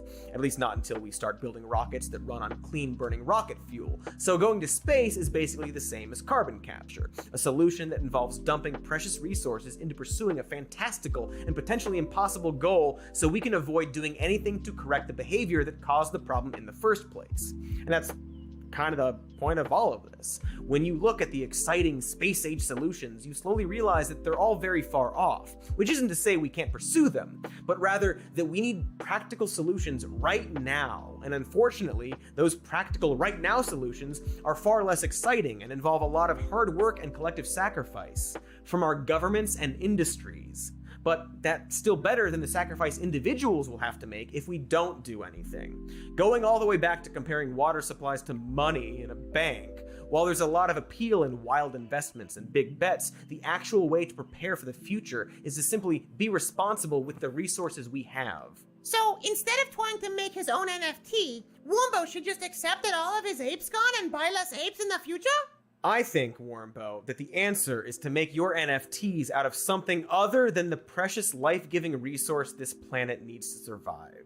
Like what? Don't care. Pine cones, maybe. Fingernails? A box of loose postage stamps. Oh, Wombo's pee! Splendid idea. It's renewable, just like the water cycle. Ah, yes, just so. Sounds like someone is about to make a bunch of NFPs. Let us all rejoice with the drinking of the filth creatures, Urine. Okay, so it's decided then, between Scott Bug, who's apparently still here, and the puppet, that we're gonna drink the puppet's pee, and that solves water. I feel like, honestly, it was always going to go in that direction. Okay, thanks for watching, News Donkeys!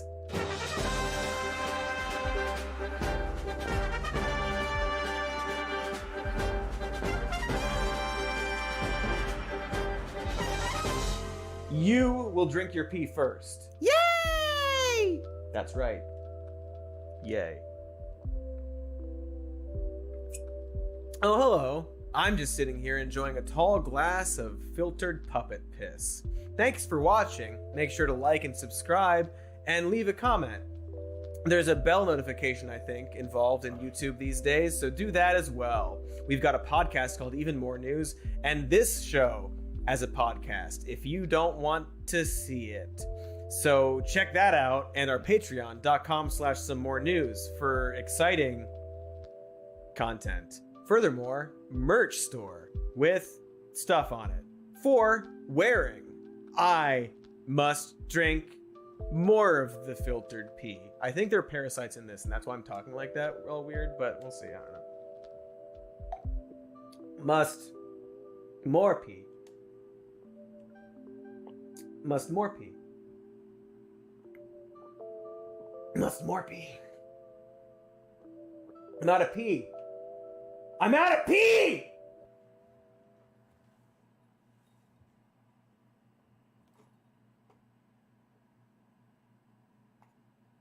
All right, here we go.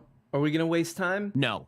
Let's just get right into it. One of our favorite characters on this channel, Benny Pepino. Him and some other guys are whining and complaining about Captain America or something. I don't know. Here we go.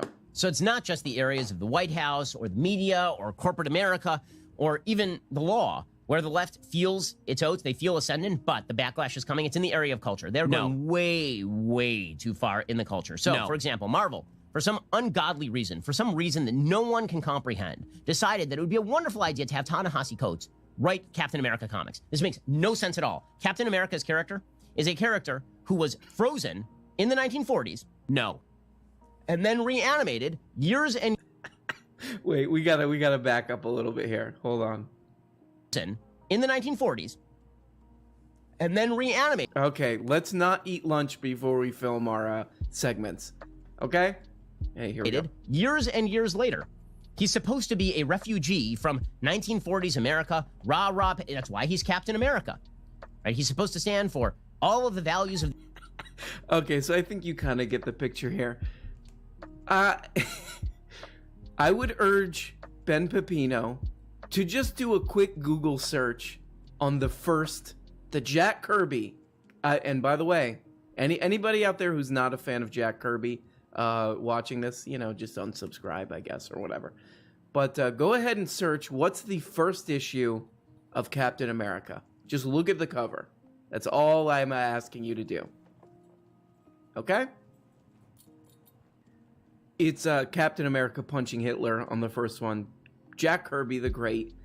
But also, it's sort of funny that he's talking about this because just like a couple months ago, Jack Kirby's son wrote an article because I think some of the Capitol storming people were wearing like Captain America shirts or something. And he went on this, and remember, big Benny Pepino, huge Trump supporter. Jack Kirby's son went on a huge thing about how Captain America would have hated Trump and all this stuff. So, okay, so there's that. Right? No. The other, of course, funny thing about this is he's whining and complaining about Ta-Nehisi Coates doing Captain America. This comic, he might have wanted to do a quick clickety-clack on this one. He's been doing that comic since 2018. And I'll read you just a little review. By the way, also Amazon, not too bad. He asks, this was a huge mistake letting Ta-Nehisi do this. It's got a very good rating on Amazon. People seem to like it. You know why? Idiot, dummy, all these guys, and we'll look at this quartering guy in a second too. All these guys want to pretend to be we're comic book fans. Yeah, we're comic book fans. But they don't understand the very dumb basic premise that comic books, the writers and the artists are doing their own interpretation on a template character. It's like the basic understanding of why anyone would read comics. And they're like, Ta-Nehisi shouldn't be allowed to do. Anyway, here's a little review from somebody asks, is Captain America by Ta-Nehisi Coates any good? And this guy writes, I like it. I think Coates has a unique voice. His Steve feels like a fully developed character. And he writes Sharon very well. No. I don't know why I like this. Well, another person said, it's very much inspired by Brubaker's run. And Ed, I never knew how to say his name, Ed Brubaker or Ed Brubaker. And Ed Brubaker is one of like the great comic book guys out there.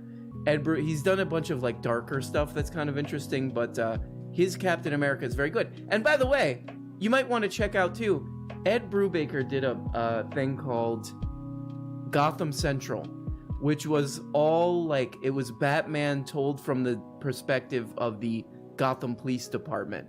This is what comics are about, you dolt, you idiot. It's people telling from different perspectives. And suddenly, a guy comes out and he does his spin on Captain America, which, by the way, people are like, oh, it's inspired by the Brubaker stuff, which everybody's like, oh yeah, this is kind of like your basic Captain America, is what Ed Brubaker did. And Ed Brubaker did some really, I think, interesting stuff with Captain America.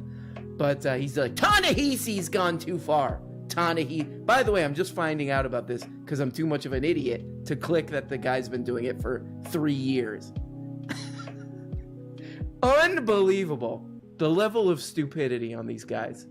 I'm really laying down some real hot takes here, some heaters of takes. That Ben Pepino's not a brilliant mind on YouTube. Of the United States. Among them are not. America is a deeply racist country plagued by structural injustices. America's except that the very first issue was Captain America punching a Nazi.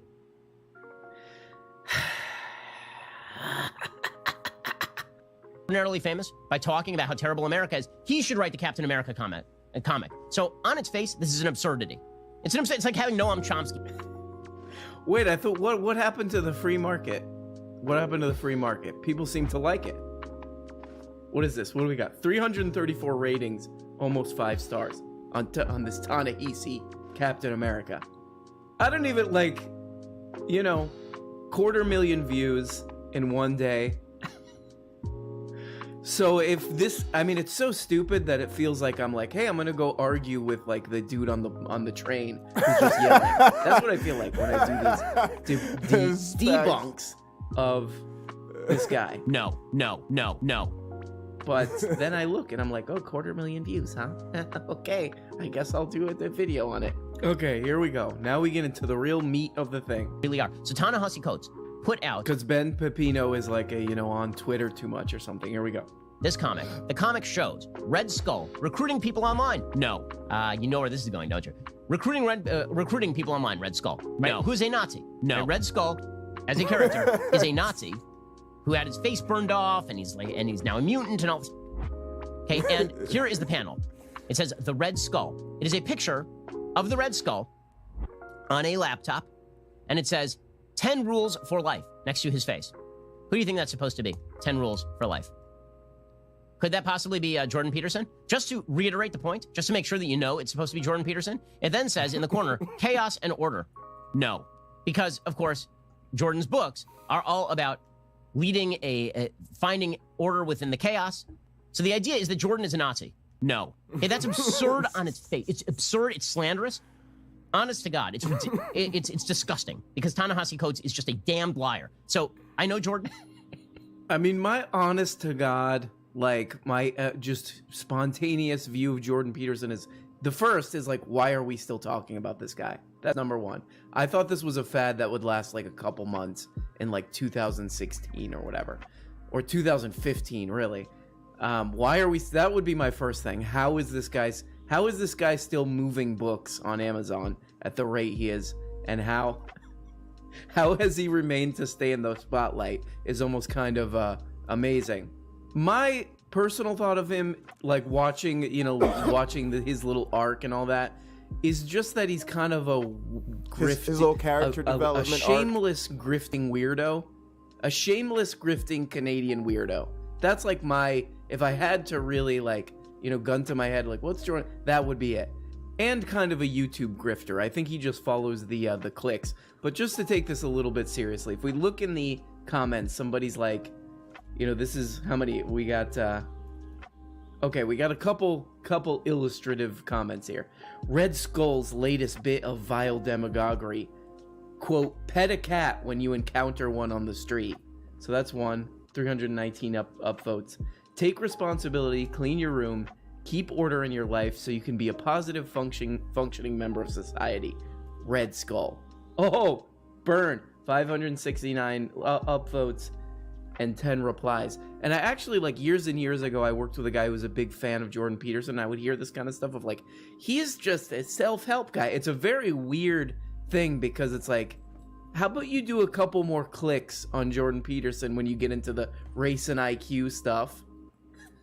You get into that, and then you get into the climate denial stuff, and then you get into the I'm not sure if gay people should be able to get married stuff, and then you get into the I'm not sure if men and women can work together stuff. I mean, this is stuff that we all kind of know, but it's just funny to see these people just like the laziest bad faith argument. He just wants people to pet cats.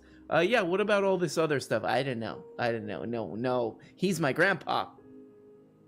No, he's not a kindly old grandpa who wants you to pet a cat. He's a weird YouTube grifter. He's a weird old YouTube grifter. And you know what? If you're Ta-Nehisi Coates, I can totally empathize with being even more creeped out by Jordan Peterson than I am, honestly. And you know what? This guy Jordan Peterson, one of his big things is you have to be a tough guy. Men have to toughen up. Boys have to toughen up. Okay, then shut up, you idiot. Somebody made a comic where they reference some of your dumb crap that sells millions of books. Shut up and take your lump, you old goof. Calm down. You're shoveling in money for doing nothing, Oh, by the way, he got famous by doing anti-trans stunts. So he went and testified in front of the Canadian government where he's like, well, if there's if you add trans people to a protected class, society's gonna fall apart. By the way, they did that, and it's fine. Canada did not break off into the ocean. So quit whining and complaining. You got famous, you got your little stupid attention clicks by saying, let's just say Nazi-adjacent crap. You goose-stepped around YouTube, and now somebody's giving you some crap about it. So shut up. You old dork, you nerd. You're an old nerd. And look at this guy. By the way, go watch Jordan Peterson's intro video, with... All right, here we go. Climate denial stuff. And then you get into the I'm not sure if gay people should be able to get married stuff. And then you get into the I'm not sure if men and women can work together stuff. I mean, this is stuff that we all kind of know, but it's just funny to see these people just like the laziest bad faith argument. He just wants people to pet cats. Yeah, what about all this other stuff? I don't know. No. He's my grandpa. No, he's not a kindly old grandpa who wants you to pet a cat. He's a weird YouTube grifter. He's a weird old YouTube grifter. And you know what? If you're Ta-Nehisi Coates, I can totally empathize with being even more creeped out by Jordan Peterson than I am, honestly. And you know what? This guy Jordan Peterson, one of his big things is you have to be a tough guy. Men have to toughen up. Boys have to toughen up. Okay, then shut up, you idiot. Somebody made a comic where they reference some of your dumb crap that sells millions of books. Shut up and take your lump, you old goof. Calm down. You're shoveling in money for doing nothing, you know? Oh, by the way, he got famous by doing, like, anti-trans stunts. So he went and testified in front of the Canadian government where he's like, well, if there's if you add trans people to a protected class, society's gonna fall apart. By the way, they did that, and it's fine. Canada did not break off into the ocean. So quit whining and complaining. You know, you got famous, you got your little stupid attention clicks. What is this? Saying, you know, let's just Oh, say that is one mean soccer mom. stepped around YouTube. Oh, and she is ready to go. So shut up, you old dork, you nerd. You're an old nerd. I kind of don't mind it. That was kind of fun. Oh, that's high energy. Like with this like classical music playing. And, oh, Jordan B. Peterson. He's like the most like, just like the least fun person on the planet. So shut up, calm down. Some guy referenced you in a comic. He trolled you, and you took the bait. You dumb dorks, you nerds, you goofballs. I mean, everything with these guys is about attention and PR and marketing, too. So, you know, they're going to juice this thing out. Kind of like I am. Yeah, I think this works. Right now. But they're going to juice All right, this I'm going to thing leave it. for, you know, all it's worth. If it was really... If this guy... Jordan Lucha Peterson Superstar. really believed all this, toughen up. We got to get some of these good generic ones in here. Thinks, you know, the guy has his opinion on my work. Well, good luck to him. I gotta get rid of this music. You know, was talking about my channel, and they're like, this guy, look at his stupid forehead, and look at the things he's making fun of people with. He's making fun of Daily Wire videos. Oh, that's never been done before. I'm like, yeah, okay, fine, good for you, thank you. Then don't watch. I've watched many of his videos, as you have, I'm sure. The notion that he is pro-Nazi is insane. It is insipid and it is ridiculous. But the Red Skull... Bread of life! And is actually Jordan Peterson in this comic. Directed toward teenagers. No.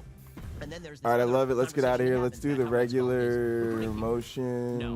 Let's... In which Captain America says, it's the same for all of them. Young men, weak, looking for purpose. I found the flag. You found the badge. They found the skull. He tells them what they've always longed to hear, that they are secretly great, that the whole world is against them, that if they're truly men, they'll fight back. And bingo, that's their purpose. That's what they live for. And that's Hang on, let me blast this music real quick.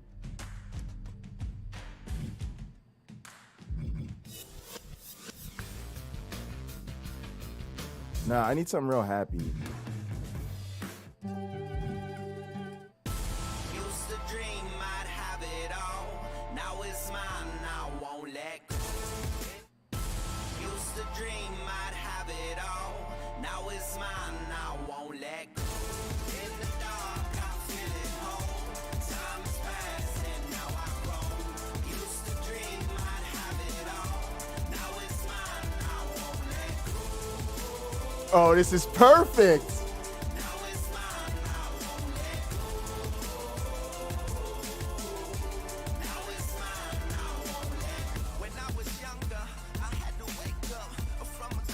Yes, Rebecca, give it to me. Giving me life, girl. Yes. Oh, I'm so happy I did this. Oh, Rebecca. You have no idea. The phenomenal one.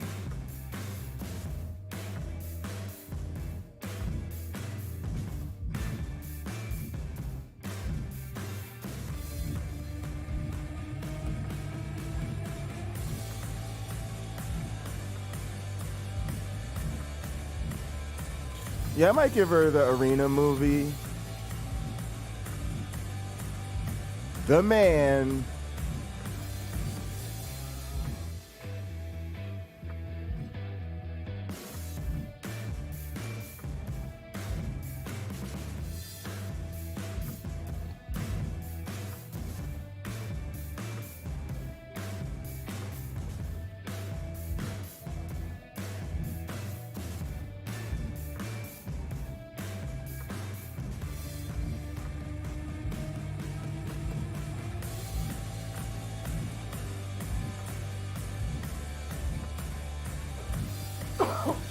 Sorry. The way. Yes. The way, the truth, and the light. Yes. Jesus is the way.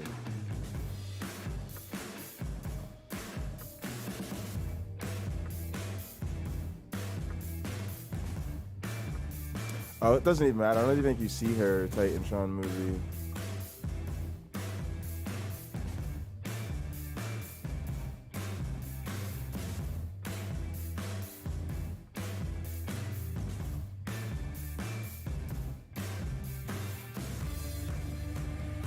All right, so the stage one matters. Oh, and yeah, there's the way. All right, let's see Titantron.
All right, I might end up giving her the Arena movie.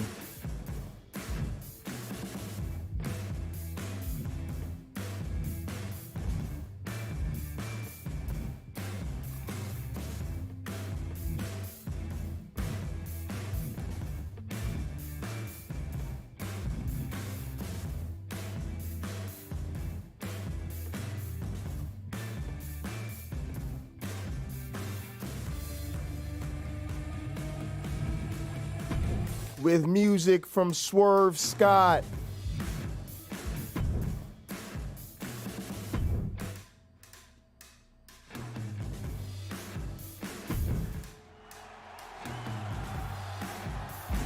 That is not Cedric Alexander's music.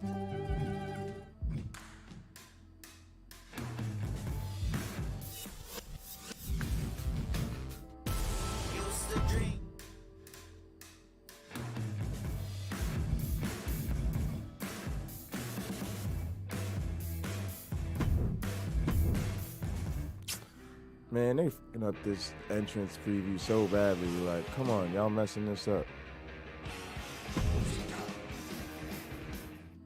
Stop playing around. Stop playing around, 2K. Stop playing around. They'll die for. So if you... Oh, no. You mean a writer? You mean a politically aware writer worked some stuff from out there in the culture into his work? Oh, no. Oh, what a shocker. What an amazing shocker. And also, the other thing with this, he's going to get all worked up and pee his pants about this. I mean, what do you want us to say? Sorry that your guys' ideas are kind of Nazi adjacent? I don't know. What do you want us to do? There we go.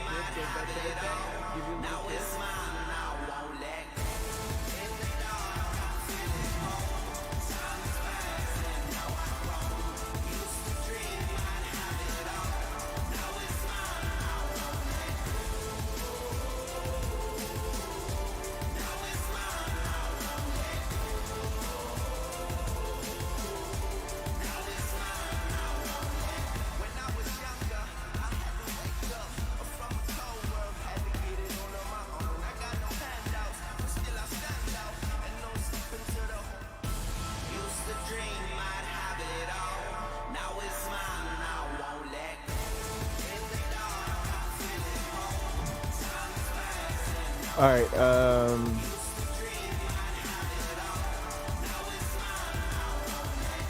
All right. What do we want to do? Titantron move. Oh yeah, it's gonna be Swerve.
She's on my wish list. She knows my pressure points, it hurts. She gives me kisses. Her glitter gets everywhere. I've got my All right, here we go. That was really good. Really good. I'm really happy with her entrance. Let's do the Queen Bee. She's going all Charlotte, all day, all the time, except for the colors. I don't know what do you need? Do you want little cut up celery sticks with peanut butter on them? Will that make this fix this? I don't know what to do. Here. You tell young men that they have a purpose in the world. If you try to tell young men not to pity themselves and be losers, if you tell them to make their bed, this makes you a Nazi, like Red Skull. Ta-Nehisi Coates writing that. It truly is like odd to keep it does because it makes you a Nazi. Again, We Jordan hate you if Peterson you is do just that. sort of like a shameless grifter. Wasn't he like selling his rug? Like he had some rug with his like goofy logo on it. And he was selling his rug for like a pile of money. He's Nope. just like None of a this is gonna work. grifter. He's It's just all like a Charlotte YouTube Flair. clickbait goofball.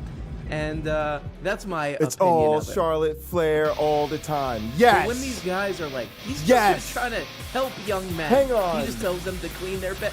When they do that, Yes. Give it to me. Give it to me. Woo! The Queen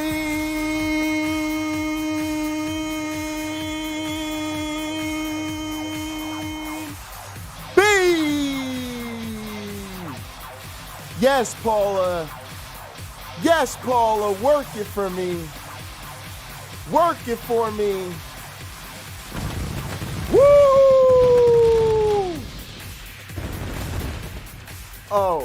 Oh yeah.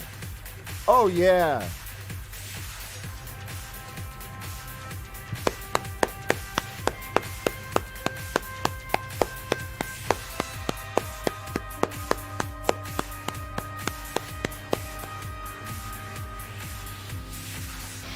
Bow, bow, bow, bow, bow, bow, bow, bow, bow, bow, bow, bow, bow, bow. Oh yeah. Oh yeah, gotta hold it open for her. Gotta hold it open for her. Gotta hold it open. Yes. Spin. Give me the spin.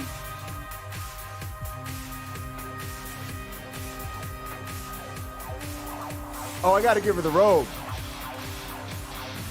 Oh wait, she'll automatically take the robe off? What?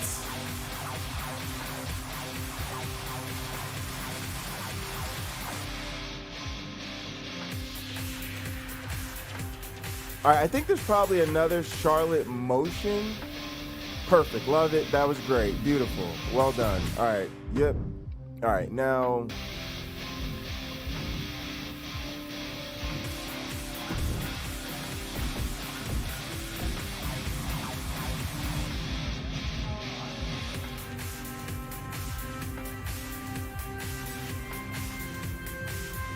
Charlotte Flair 2.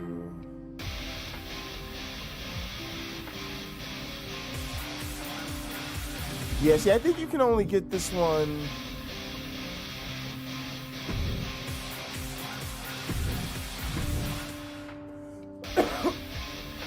But you won't get the motion from this. Okay, yeah, all right, this is no good. All right, I know what to do. No worries. We're gonna give her Charlotte Flair 2.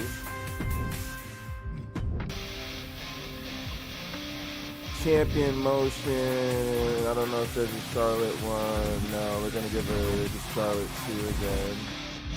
Give it to me, spin it for me.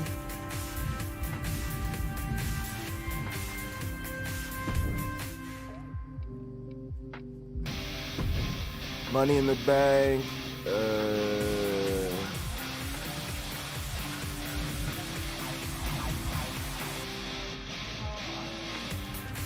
Money in the Bank. I guess I don't really care.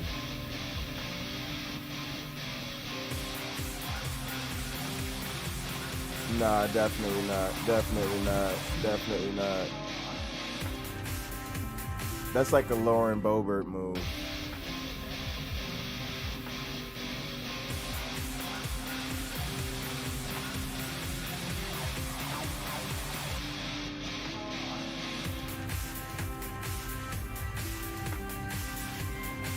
Yeah, that's Paula White. That's Paula White energy right there.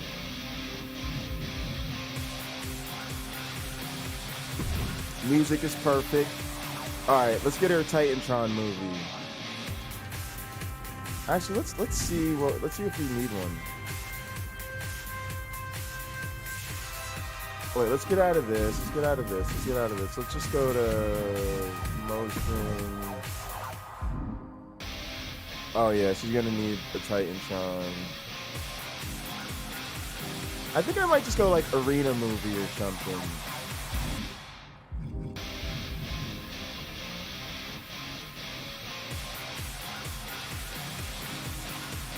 Why do you keep showing me Money in the Bank stuff? I don't care about that.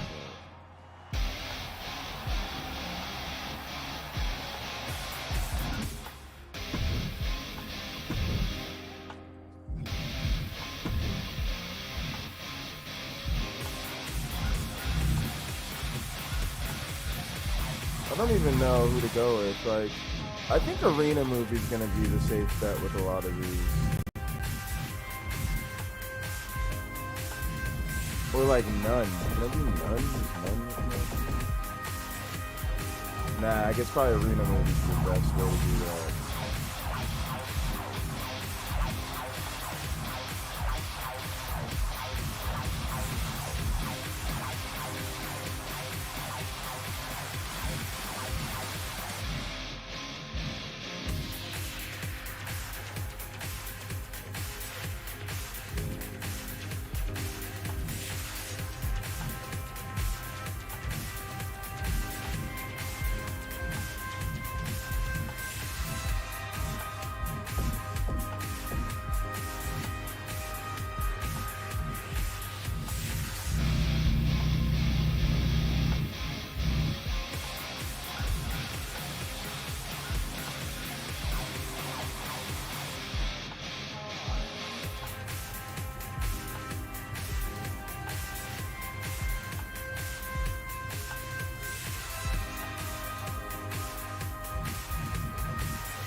All right, let me see.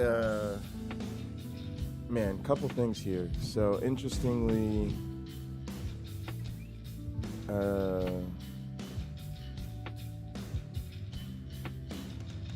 while I'm thinking about it, let me do this. Superstition.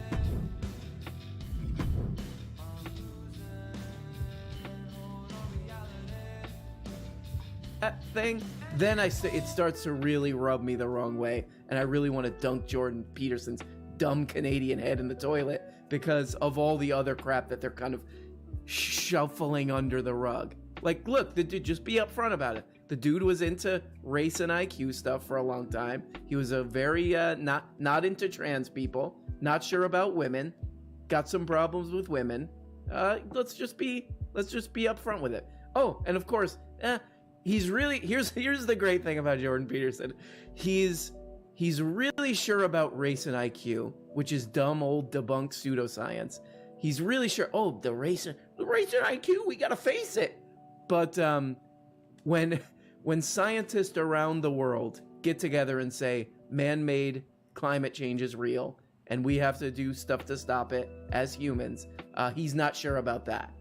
Tons of videos with him that we're going overboard with that. Oh, what about the race and IQ stuff? That long debunked old racist crap. Oh no, that's real. That's real though. So yeah, no, he's just a guy who wants you to make your bed and be a good boy.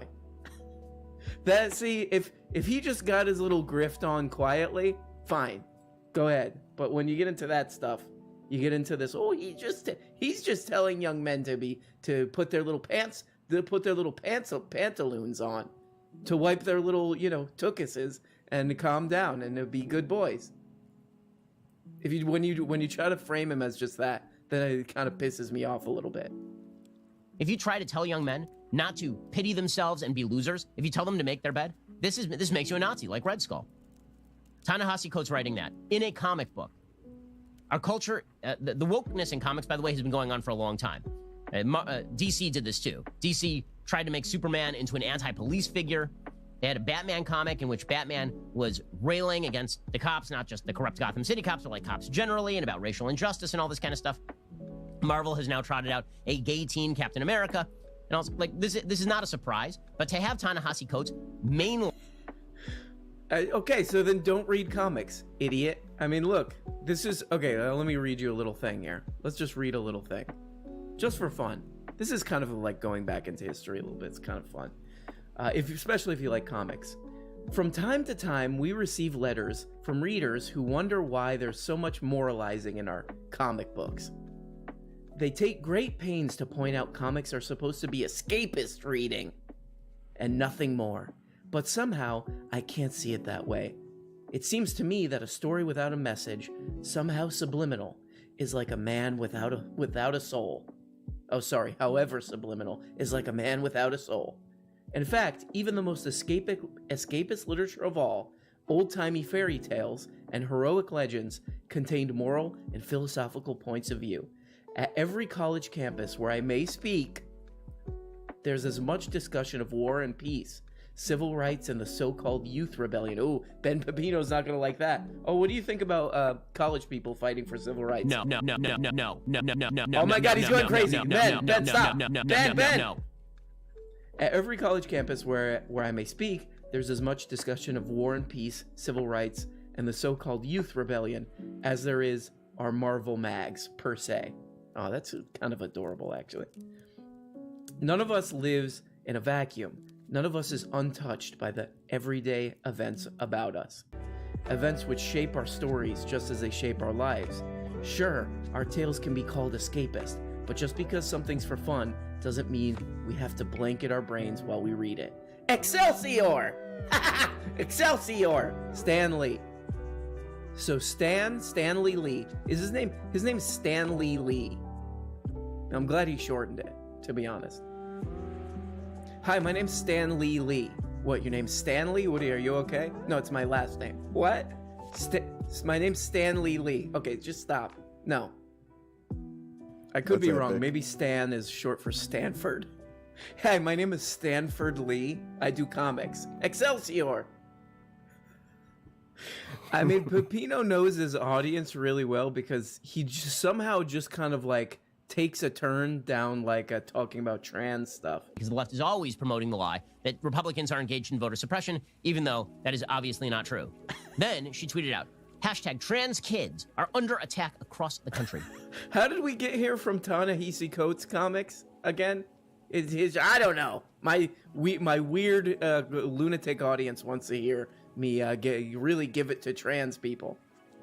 People have been messaging me to look at this guy, The Quartering, another 1 million subscriber guy. Man, I gotta cross over to the easy. But somebody also suggested like months ago that I watch that guy Salty Cracker videos. And now we get where the soy Marvel memes come from. This is a process of soul searching. What are you oriented towards? And the answer could easily be nothing. Well, this is why I produce. Oh man, this is like. So he edited like Thanos crap with Jordan Peterson talking. This is probably like. I mean, this is not even lowbrow culture because I like lowbrow stuff, you know? What would you say? Like, I don't know, whatever. John Waters or something. This is just like boring. It's like, oh, I'm going to take this giant blockbuster Marvel investment, not even a movie, this investment, and do my YouTube over it. Produce the future authoring program. You got to be oriented. I can't. It's too stupid to sit through. It's too meaningless. I will say, I've never watched this guy's videos. What's going on, everyone? Jeremy here from The Quartering, and it would appear that... Until now, but he does seem more stable than that Salty Cracker guy. You know, just that. Jordan Peterson is back in the news. In this case, of course, it is the far left comparing him to Reds. This honestly, I watched this whole video because people have been asking me like, oh, you should watch this good guy, The Quartering. And it feels like I am going back like 5 years or 6 years on YouTube watching this guy. He's still squeezing this kind of content, you know. Whoever does that should be... Okay, that makes sense. I started off this video of like, this guy seems just like a sort of like a goofball, like kind of somebody who you'd be in like a, I don't know, like a community college class with, and you're just like, oh, it's like a innocent dummy who likes comics or something. But then it takes like a little bit of a weird turn here. You know, when you're watching this video, you realize they like cheerleading the smearing of his character. Look, you don't have to read Jordan Peterson's books. You know, you see subtle Marvel real smooth, and people say Star Wars is bad. Well, that's exactly it. I mean, these people hate you. And I really hope that, you know, when you're watching this video, you realize that they have a deep rooted hatred for you, and that's why no one's buying these comic books. Who's they, and how do they hate you? So it's not just a dude putting his opinion in a comic, it's they hate you. They want to keep you down. They want to keep... That's where we get into What? You might be a conspiracy theorist. The other thing that's like so obvious and funny about this is you walk into a comic book store today, you have your choice of like 10 gazillion comics to choose from. Again, you could go get like whatever 20 Brubaker comics you want, or whatever sort of you know, inane Spider-Man thing, or the Hulk. Oh, what's the Hulk up to? Oh, the Hulk's got a girlfriend now, or whatever. There's like 1 million comics, and these are the guys who like the free choice. We need free choice. The free market needs to provide all the choices. You know, that's like always, they're going on about that all the time. And so that happens, and they're like, no, he said his opinion. That means they hate you. That means someone hates you. If some guy thinks the reasonable thought of like, yeah, some of Jordan Peterson's ideas are pretty sick and weird, and it's pretty obvious if you watch like 10 of his YouTube videos. It's like the most painfully obvious thing. I feel like I honestly am like making fun of children at this point, right? Like the people who watch these videos and make these videos, it's just kind of like, you know, they're not really, it's not gonna get through a lot of these people. They're not gonna stumble on this and be like, oh, some good points here. This is more of like, they're pretty emotionally driven, and then you get a guy out here saying who's they hate you. Stick it to their political rivals or political adversaries. These people get into comics not because they love comics or because they want to draw good books or because they love the characters or because they want to prolong the legacy of great characters. They get into comic books to co-opt them and use them to push their own political ideology. Again, this guy has been doing this Captain America run for 3 years. Ta-Nehisi Coates with this Captain America thing. And he even said that he was basing it off of the Brubaker comics. And they're like, he just doesn't even care. He's been doing this for 3 years because he doesn't care or something. He just wants to shove his ideas in there for 3 years. He doesn't care about comics. No, like you dummy, you idiot, you don't care about comics. Like if you look at the background, this is somebody who I didn't even know like why these people, like what these people find interesting about like comics or like comic characters. Like it's the most boring version of liking that stuff. If you look all the crap in his background and the soy and Marvel Endgame memes, it's like what, like why would that even be attractive? Like these characters are templates. I want them to be as sort of boring as possible. Boring and plain as possible with no interesting spin on them whatsoever. You don't like comics, dummy. So there you go. Just dummies being dumb and a real stupid story. To be honest, like, all right, it's so weird that they didn't put Charlotte Flair's robes in here. I was talking about like I don't somebody even know. About like this, I really don't Steven even know Crowder what to make thing of where that. he's Like, doing it's something just where so somebody odd. kneeled on his neck or something. I'm like, you know what? I'm probably not going to do another Steven Crowder video because odd to me. soy P.T. Barnum, boring, lame, not fun P.T. Barnum. She's got like the is best like robes in the fucking just like company. any video about him. It's like that's they've got sort her of like dads in what he's there. going for. Like just somebody talk about me, please. Please, somebody don't let can't sleep. Can't let people not getting clicks and talking about me. No attention is bad attention. Da, da, da, da, da. Hey, go to sleep, man. No. So I'm kind of feel like I'm done. I'm like feeding into that kind of boring nonsense with that guy. So there you go. Dummies being dumb, not even understanding what I consider to be a great art and a great thing of comics, making it boring, making it dumb, and just saying dumb things that they read on some stupid website about. So this is what we look at on my channel. And please, flush yourself. Bye-bye. Hey everybody, and thanks so much for watching this video. Like all the other YouTube and podcast perverts, I now have a Patreon. Here you can get daily access to the audio-only feed. And every week on this Patreon, I'm uploading 2 exclusive Patreon-exclusive shows. They're like real shows, more produced, more edited. One of them is a behind-the-scenes show where I reveal all the secrets and YouTube scams that I'm doing. And the other one, I just reveal YouTube my scams. innermost dark, cringe secrets, as well as deep dive video essays and more. And at the top level, you can even become a producer of the show and get your name handwritten, hand art, hand drawn at the end of every episode. So if that's something that you are interested in, check it out on Patreon. I'll put a link in the, what is the thing called, in the description, I guess. So thank you so much, even if you don't. Thanks for watching this video. I know it's hard to get through these things, but I appreciate you. This show would be absolute garbage without the producers, J.S. Trost, also known as the Bolt Cutter. 007X. Yeah, Michael McTighe. Rue Kazoo.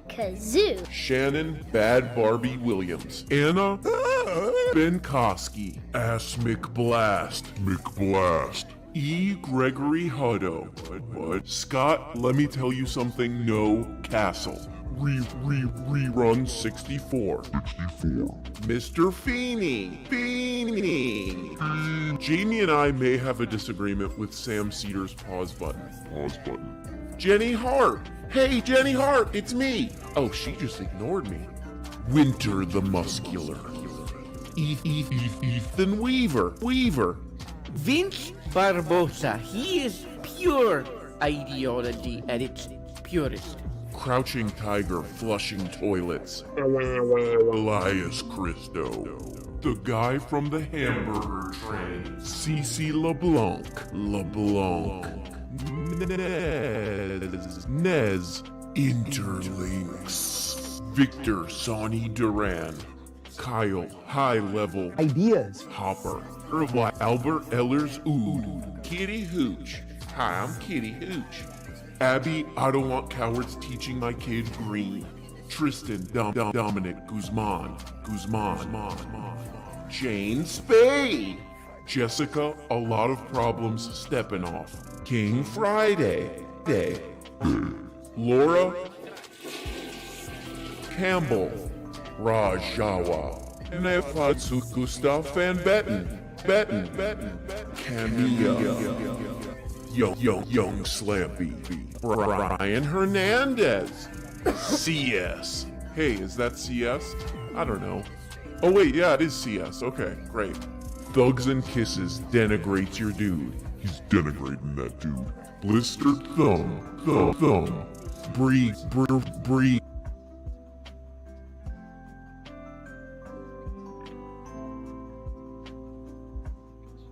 There's been infighting among right-wingers in the Miami-Dade GOP, and it's gotten pretty intense, especially with some of the more traditional old-school Jeb Bush-type Republicans versus the more extreme elements of the party, particularly the Proud Boys, who have now infiltrated official political groups.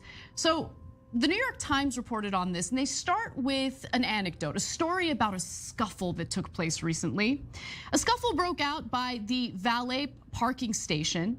Several men in suits and a woman in a cocktail dress tussled over who should and should not have been allowed at the $250 a plate dinner. This was a fundraiser in April that Ron DeSantis had hosted. And the next day, a woman who had been escorted out of the dinner renewed a request for a restraining order against one of the men involved in the dispute, writing in her court petition that he was part of a far right-wing extremist cult. She was referring to a Proud Boy. And to be sure, while their national chapter, if you want to call it that, disbanded after January 6th, they've now kind of focused more on local politics and they've gotten involved. And guess what? Old school Republicans apparently are late to the party. They haven't realized that Proud Boys kind of do represent what Republican voters have become. That is the reality, and they just can't accept it. It reminds me a lot of what Ben Shapiro had to say about his delusions about the mainstream Republican Party and how they're not full of conspiracy theorists who spout white replacement theory, when in reality, they absolutely are. Now, let me get to the rest of the story. About a half dozen Proud Boys have actually secured seats on the Miami-Dade Republican Executive Committee. Their ranks include adherents who face criminal charges for participating in the Capitol attack. Gilbert Fontecoba has been charged with obstructing Congress. Gabriel Garcia, a former Army captain who says he has left the group, has been charged with interfering with law enforcement officers during the civil disorder on January 6, 2021. And the list goes on and on.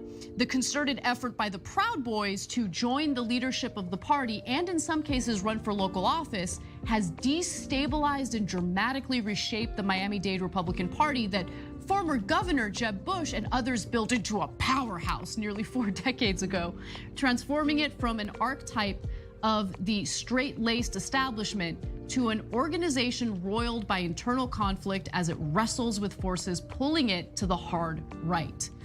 And I really do think, and I'll repeat it again, the forces pulling it to the hard right are honestly more representative of Republican voters these days than anything else. Yeah. So when we say that Shapiro is wrong about the mainstream Republicans and these people are wrong, we back it up with facts. So there are a couple of different polls out. One has barely a majority, but a majority of Republicans. So yes, most Republicans, I believe in white replacement theory. Another poll has it at nearly 70%. 7 out of 10 Republicans thinking Democrats have a plot to bring brown immigrants into the country to replace native-born white Americans. Cuckoo for Cocoa Puffs, and outwardly racist. Like, oh, don't replace good white people with brown people. We don't like that. Why don't you tell me you're a racist without telling me you're a racist? So, like, I've never thought, hey, what if I get replaced by a Latino as a voter? Why would I think that? What would be wrong with it? First of all, I'm not getting replaced. I don't then move to Guadalajara. Okay, nobody's getting replaced. But what if there's more Latino voters? And, oh, right, that's because you're a racist. And so it is the majority of the Republican Party. It's in the polling. And I can give you tons of polls of incredible, extreme positions, including, for example, 40% of Republicans saying it's time for violence. 40% saying violence, okay? So Proud Boys are often a violent group. This is a small fringe part of the Republican Party. We're going to get a handle on it in Miami. We're going to kick them out. You're delusional. Yeah. You're an old Republican that basically was probably almost everybody there is probably a corporate Republican on that side of the GOP, right? And they're like, well, we're going to do things the old ways, right? Just good corruption and get everything to the rich. And the Proud Boys are like, hey, you know what? Okay, I get it. We love the rich too. Here, take my money, give it to them. I don't care. I'm an idiot, right? But we like to add violence and racism on top. And they're like, oh no, that's not the Republican. It is the Republican Party. You're going to lose. They're going to win. Yeah, and look, the Proud Boys keep referring to the old Republican faction as the Country Club Republicans. It's true, though. And it is true. And look, let me be clear, just in case anyone needs to hear these caveats. Obviously, I am not in favor of the Proud Boys. I don't like traditional Republicans, and I certainly dislike the Proud Boy faction of the Republican Party right now. But what they do is successful in calling out, honestly, the elites within their party, because ordinary Republican voters are not elites, right? They don't like the corruption, they don't like the crooks. And so when you have, even if it's like an extreme element of the Republican Party, when that extreme element is calling out the corruption or calling out the greed, it is, as we saw with Trump, a pretty successful strategy. Now, I want to go to the last graphic here because it speaks to the disconnect that Cenk was referring to earlier. Last month, a faction led by the Young Republicans tried to oust some veteran party leaders, including Liliana Ross, who has been with the party for more than 40 years. The meetings, she says, are a bunch of fights, people screaming, said Miss Ross, 79 years old. The nice people, the decent people, the people that are real Republicans are leaving. And I want to talk a little bit about what the next step is, because we've already gotten a little taste of that.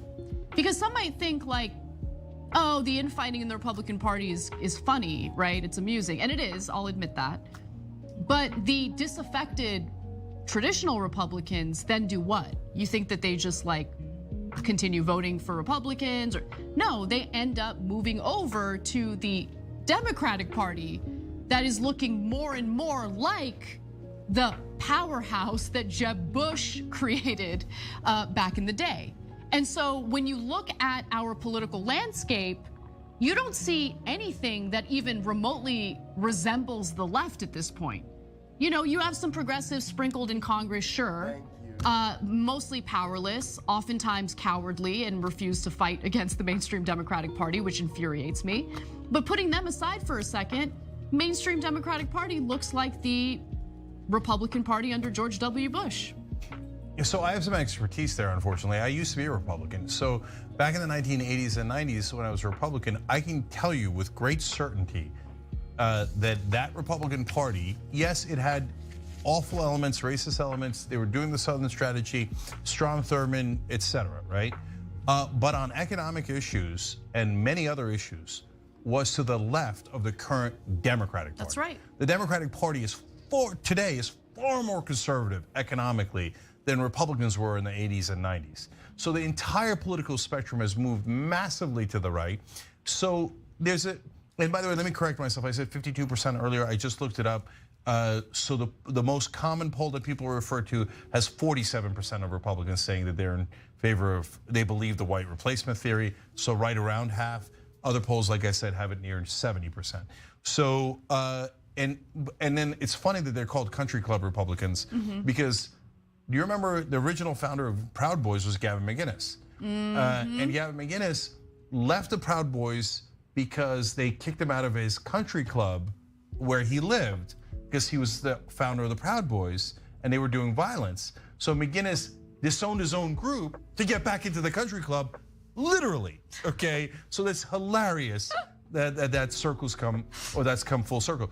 But now back to, there's this interesting silver lining here. I mean, look, to the credit of the right wing, they're trying to take over their party in a populist way from corporate goons, right? The problem is they're even bigger goons. They are, they are. Because it might not be in the same pro-corporate way, but it's what they believe is terrible in many other ways, right?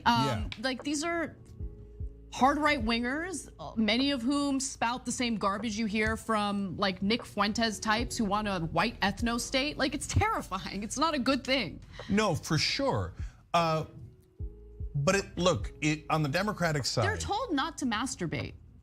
The Proud Boys? Yeah, the Proud Boys. Like they take an oath to not masturbate. I know that sounds like a really weird thing for me to bring up, but I'm bringing it up for a good reason. They're like full of like pent up rage. And like, of course. It's not a good thing. It's bad. Look, if you want Please people masturbate. to do, that's hilarious. If you want people to do violence, the first rule you'd pass is don't masturbate. 100%. Okay. 100%. So, and that's exactly what we're getting. So it's taken a super unhealthy direction, the right-wing populism. On the left wing, we also have populism, and our populism says, give us higher wages, give us more health care, give us child tax credit, paid family leave, things that other developed nations have that we don't have. And our Democratic Party leadership treats us like we're the Proud Boys.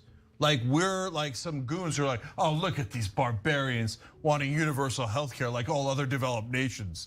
And then we get in, we don't get into physical fights, we get into shouting matches sometimes.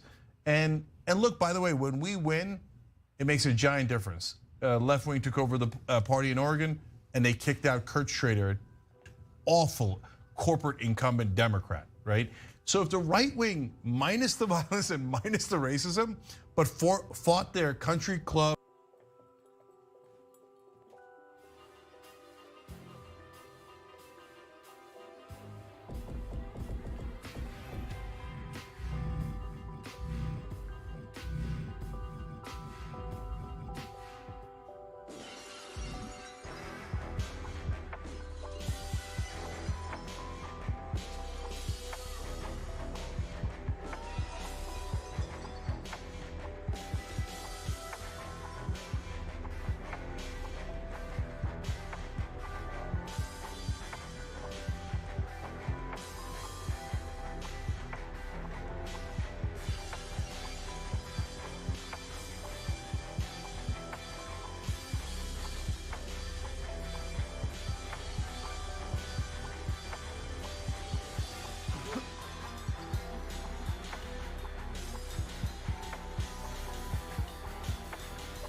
yes. Oh, I need it.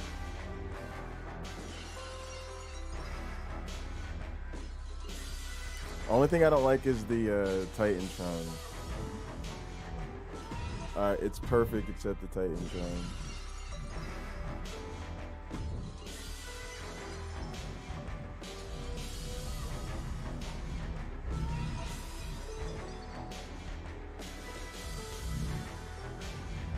Let's go with arena image.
Love it. Love it. Perfect. Perfect. Perfect. Perfect. Perfect. Done. Done. It's already done. Wait, maybe I should go with the screen effect. Black and white.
Corporate wing, that would be great.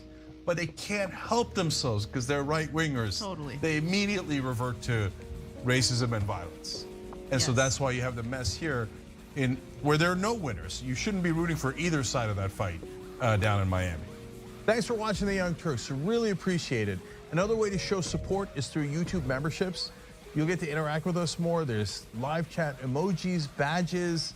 You've got emojis of me, Anna, John, JR. So those are super fun. But you also...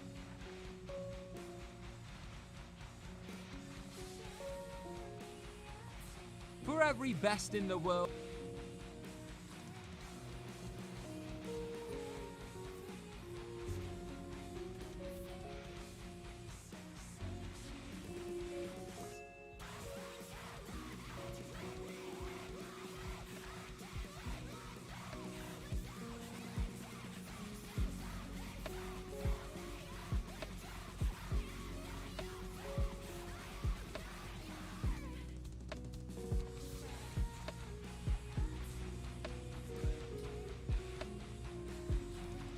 Advising lawmakers. Exactly. This one, I don't even know what it is. And the combat. Pushes for legislation after Columbine, Sandy Hook, and Parkland all falling short. National President's address. walking up to the podium. Let's listen. It's the lectern, not the podium. On Memorial Day this past Monday, Jill and I visited Arlington National Cemetery. As we entered those hallowed grounds, we saw rows and rows of crosses among the rows of headstones with other emblems of belief, honoring those who paid the ultimate price on battlefields around the world. The day before, we visited Uvalde, Texas. In front of Robb Elementary School, we stood before 21 crosses for 19 third and fourth graders and 2 teachers. On each cross, a name. And nearby, a photo of each victim that Jill and I reached out to touch. Innocent victims murdered in a classroom that have been turned into a killing field. Standing there in that small town, like so many other communities across America, I couldn't help but think there are too many other schools, too many other everyday places that have become killing fields, battlefields here in America.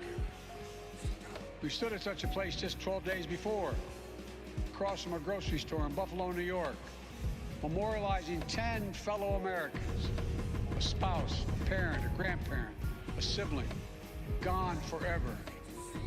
At both places, we spent hours with hundreds of family members who were broken, whose lives will never be the same. They had one message for all of us. Do something. Just do something. For God's sake, do something. After Columbine, after Sandy Hook, after Charleston, after Orlando, after Las Vegas, after Parkland, nothing has been done. This time that can't be true. This time we must actually do something. The issue we face is one of conscience and common sense. For so many of you at home, I want to be very clear. This is not about taking away anyone's guns. It's not about vilifying gun owners. In fact, we believe we should be treating responsible gun owners as an example of how every gun owner should behave. I respect the culture, Sounds like the communism, and the concerns of lawful gun owners. At the same time, the Second Amendment, like all other rights, is not absolute. It was Justice Scalia who wrote, and I quote, "Like most rights, the rights granted by the Second Amendment are not unlimited. Not unlimited. And never has been. There have always been limitations on what weapons you can own in America. For example, machine guns have been federally regulated for nearly 90 years, and this is still a free country. This isn't about taking away anyone's rights. Right. It's about protecting children. It's about protecting families. It's about protecting whole communities. It's about protecting our freedom to go to school, to a grocery store, to a church, without being shot and killed. According to new data just released by the Center for Disease Control and Prevention, guns are the #1 killer of children in the United States of America. Can you imagine? The #1 killer. More than car accidents, more than cancer. Over the last 2 decades, more school-age children have died from guns than on-duty police officers and active-duty military combined. Think about that. More kids than on-duty cops killed by guns. More kids than soldiers killed by guns. For God's sake, how much more carnage are we willing to accept? How many more innocent American lives? Will he have specific proposals? Enough. Enough. I know that we can't prevent every tragedy. Ban doors. Here's what I believe we have to do. Ban doors. Here's what all the doors are American banned people believe we immediately. must do. Here's what the families in Buffalo and Uvalde. Windows, you Texas are told us next. we must do. Windows are on We need to probation. ban assault weapons and high-capacity magazines. Uh-oh. And if we can't ban assault weapons, then we should raise the age to purchase them Both. from 18 to 21. 25. Strengthen background checks. Enact safe storage law and red flag laws. Repeal the immunity that protects gun manufacturers from liability. Yep. Address the mental health crisis. Yep. Deepening the trauma of gun violence and as a consequence of that violence. These are rational, common sense measures. Here's what it all means. It all means this. We should reinstate the assault weapons ban on high-capacity magazines. Correct. That we passed in 1994 with bipartisan support. Absolutely. In Congress, and the support of law enforcement. No brainer. 9 categories of semi-automatic weapons were included in that ban, like AK-47s and AR-15s. And in the 10 years it was law, mass shootings went down. That's true. But after Republicans let the law expire in 2004, and those weapons were allowed to be sold again, mass shootings tripled. That is technically true. Those are the facts. A few years ago, the family of the inventor of the AR-15 said he would have been horrified to know that its design was being used to slaughter children and other innocent lives. True. Instead of being used as a military weapon on the battlefields, right? As it was designed. That's what it was designed for. Enough. We should limit how many rounds a weapon can hold. Yep. Why in God's name should an ordinary citizen be able to purchase an assault weapon that holds 30-round magazines that let mass shooters fire hundreds of bullets in a matter of minutes? Because it's my right. Damage was so devastating in Uvalde, parents had to do DNA swabs to identify the remains of their children. 9 and 10-year-old children. Enough. We should expand background checks. Yep. To keep guns out of the hands of felons, fugitives, and those under restraining orders. Stronger background checks are something that the vast majority of Americans, including the majority of gun owners, agree on. True. I also believe the NRA doesn't agree with it. Safe storage laws, personal liability for not locking up your gun. The shooter in Sandy Hook came from a home full of guns. They were too easy to access. That's how he got the weapons. The weapon he used to kill his mother and then murdered 26 people, including 20 first graders. If you own a weapon, you have a responsibility to secure it. Every responsible gun owner agrees to make sure no one else can have access to it, to lock it up, to have trigger locks. And if you don't, and something bad happens, you should be held responsible. We should also have national red flag laws so that a parent, a teacher, a counselor can flag for a court that a child, a student, a patient is exhibiting violent tendencies, threatening classmates. Not only that, you should require recommendation letters for anyone under 25 who wants to buy a gun. 19 states in the District of Columbia have red flag laws. The Delaware law is named after my son, Attorney General Beau Biden.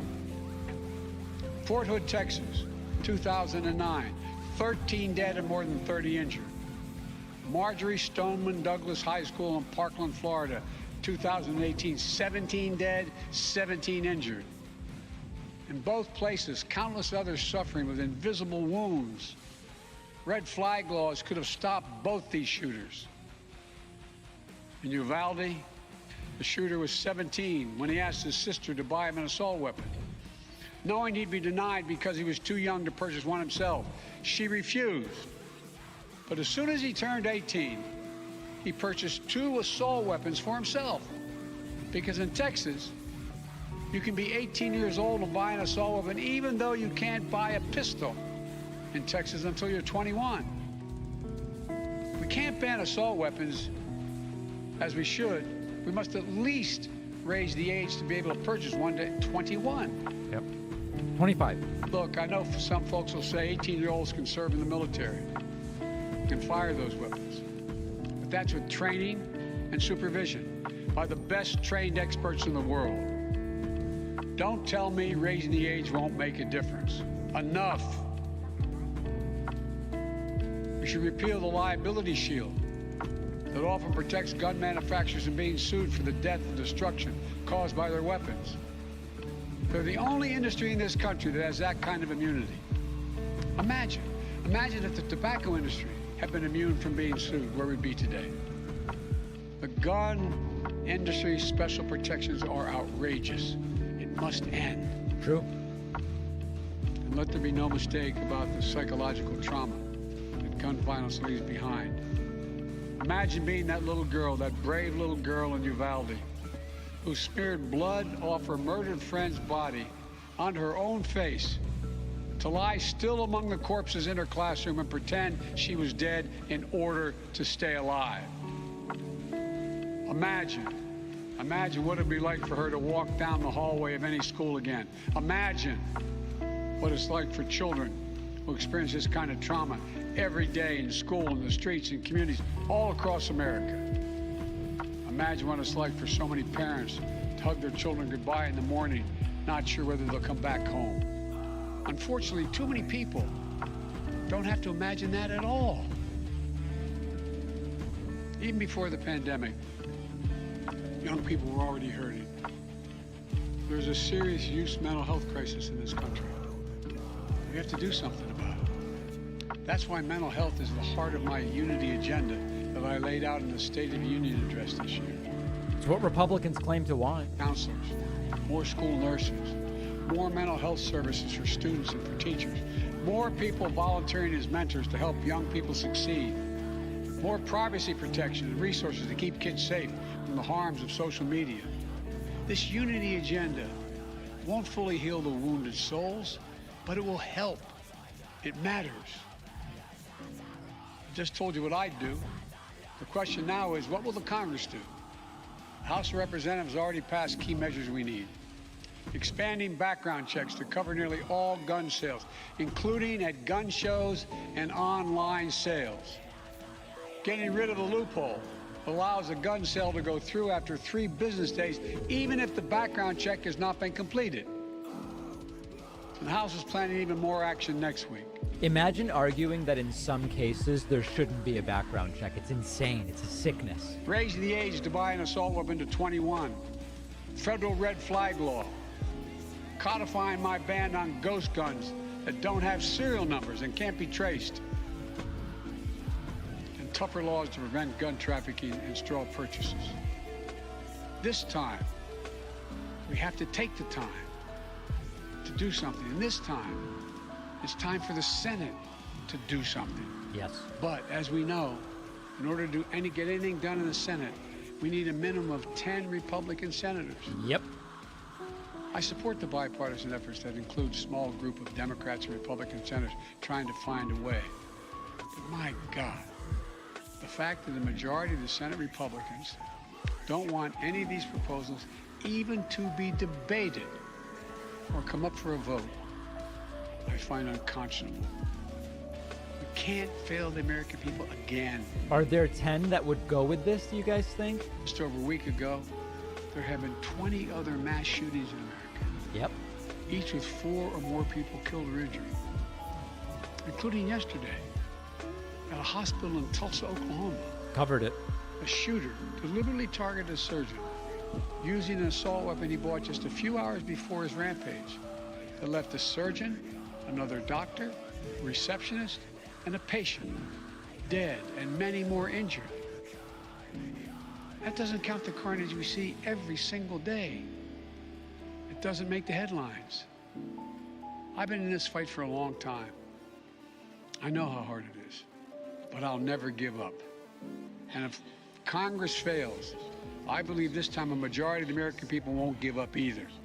I believe the majority of you will act to turn your outrage into making this issue central to your vote. Enough, enough, enough. Over the next 17 days, the families in Uvalde will continue burying their dead. It will take that long in part because it's a town where everyone knows everyone. And day by day, they will honor each one they lost. Jill and I met with the owner and staff of the funeral home as being strong to take care of their own. And the people of Uvalde mourn as they do over the next 17 days. What will we be doing as a nation? Jill and I met with the sister of the teacher who was murdered and whose husband died of a heart attack 2 days later, leaving behind 4 beautiful unbelievable children, all not orphaned. The sister asked us, what could she say? What could she tell her nieces and nephews? It's the most heartbreaking moment. Just so people know, the Tulsa shooting from yesterday isn't even the most recent mass shooting. Just a couple hours ago, there was one in a cemetery in Wisconsin with multiple victims. After visiting the school, We attended Mass at Sacred Heart Catholic Church with Father Eddie. In the pews, families and friends held each other tightly. As Archbishop Gustavo spoke, he asked the children in attendance to come up on the altar and sit in the altar with him as he spoke. There wasn't enough room, so Mom and her young son sat next to Jill and me in the first pew. And as we left the church, our grandmother, who had just lost her granddaughter, passed me a handwritten letter. It read, quote, "Erase the invisible line that is dividing our nation. Come up with a solution and fix what's broken and make the changes that are necessary to prevent this from happening again." End of quote. My fellow Americans, enough. Enough. It's time for each of us to do our part. It's time to act. For the children we've lost, the children we can save, for the nation we love. Let's hear the call and the cry. Let's meet the moment. Let us finally do something. God bless the families who are hurting. God bless you all. From a hymn based on the 91st Psalm sung in my church. May he raise you up on eagle's wings. Oh no. Bear you on the breath of dawn. Make you to shine like the sun and hold you in the Did he palm really? of his No, hand. I'm tired of it, Joe Biden. That's Really? my prayer for all of you. Jesus Christ, this fucking guy. Well, all right. There is President Joe Biden not taking questions today, calling for a number of the same things I called for last week, but not going nearly far enough, that's for sure. But certainly making some of those calls. Now, the House of Representatives, per Nancy Pelosi, will be voting on an assault weapons ban. It will likely pass the House. The question is, can you find 10 Republican senators willing to vote for that in the Senate? And the answer, at least right now, doesn't appear to be yes. Does not appear to be yes at this point in time. These are all empty words. Biden is saying what he has to say, but he knows, and we all know, nothing will change. Nothing will move forward in Congress. All we will get is more cable news hysteria. James says an assault weapon ban isn't going to change anything unless they make a real definition. AR-15s kept being sold post-ban, minus mostly cosmetics. That is true. Ban lobbyists. And we will ban men. And listen, there's a lot of ideas. Someone actually did say, hey, it's exclusively men who are mass shooters. Just ban men from having these weapons. I don't think that would be constitutional. That's for sure. All right. Thank you, everybody, for joining me. We will be back tomorrow with a new podcast and a new bonus show. Oh, the bonus show where you want to make money. Everybody else that makes money to fund themselves is bad. And we will be back with many, many more things. Thank you for joining me. See everybody very soon.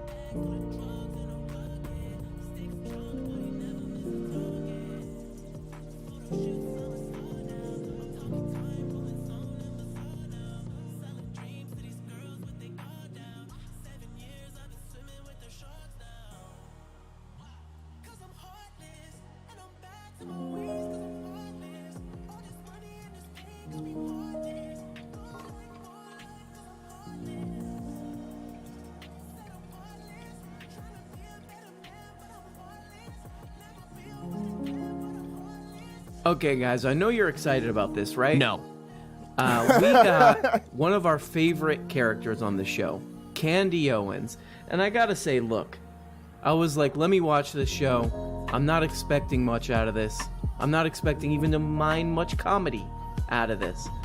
But you know what? Actually watching this, there is a part of this that was actually kind of made me think and was actually kind of interesting. So, you know what? This is not all a total waste of time, right? No. Now, I will say right off the bat, the best thing about this show is I watched the premiere episode, and the entire show is devoted to Cardi B.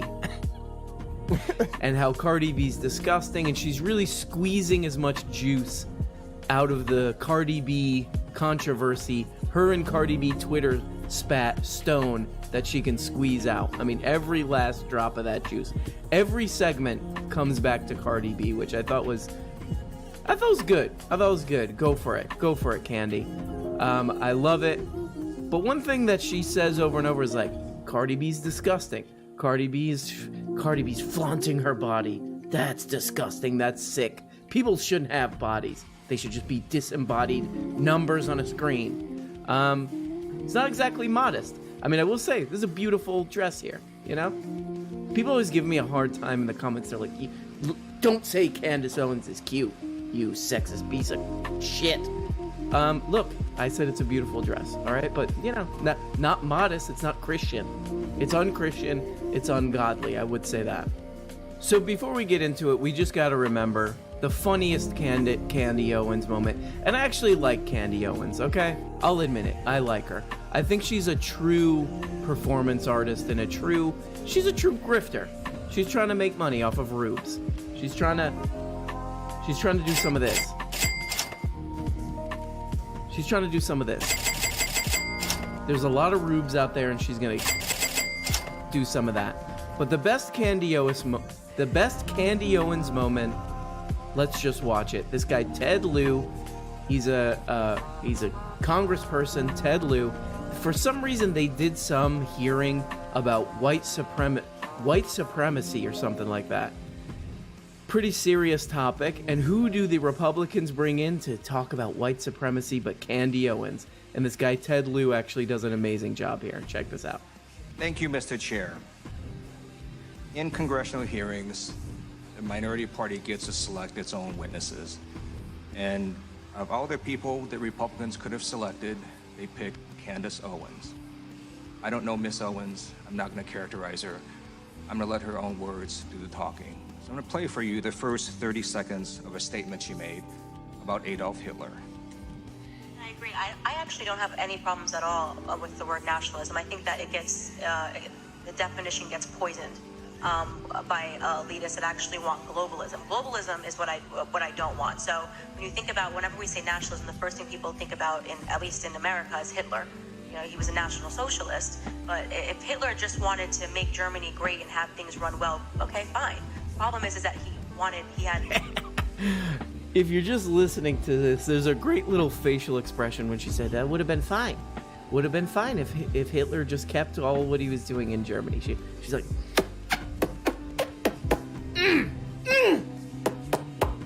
If he just kept in Germany, everything's cool.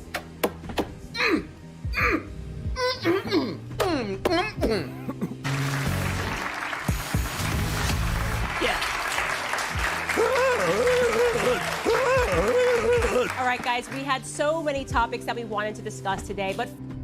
Okay. The first thing that I noticed and kind of loved about this is that this show looks like Ellen. Like, they totally nailed the daytime TV thing. It looks like if Ellen was produced on 1/400th of the budget. If it went from this, the Ellen Show, that's the Ellen Show. This is how much they put into producing the Candace Show. The bizarre thing about this, too, is that this is behind a paywall. I paid $14 for you pukes out there. I paid $14 to get, actually I paid $10.50 because I put in the coupon code Candace to get a little cheaper access to the Daily Wire VIP paywall area. And they could do whatever they want with the set that you already paid. So why are they mimicking daytime TV? The daytime TV look, it's always like these painful, blinding lights where everybody's sweating, everybody looks like their face is melting off like that Nazi in Indiana Jones. What? They could have done anything with the set. And I think it would have been good if maybe they did something like, you know, you pay your $10 with the coupon code Candace, and you go in there and you're watching it, and Candace is just doing her show on the Seinfeld set. Like, they just did a perfect recreation of the Seinfeld set, and they never explain why. She's just like, this is what it is. We got the bike hung up, the couch, the kitchen, all that crap. Never gonna explain this. We're just on the Seinfeld set. But no, they chose to go with the daytime talk show look, which can only be described as like, it's like the brightness of when a bar is trying to get people to leave.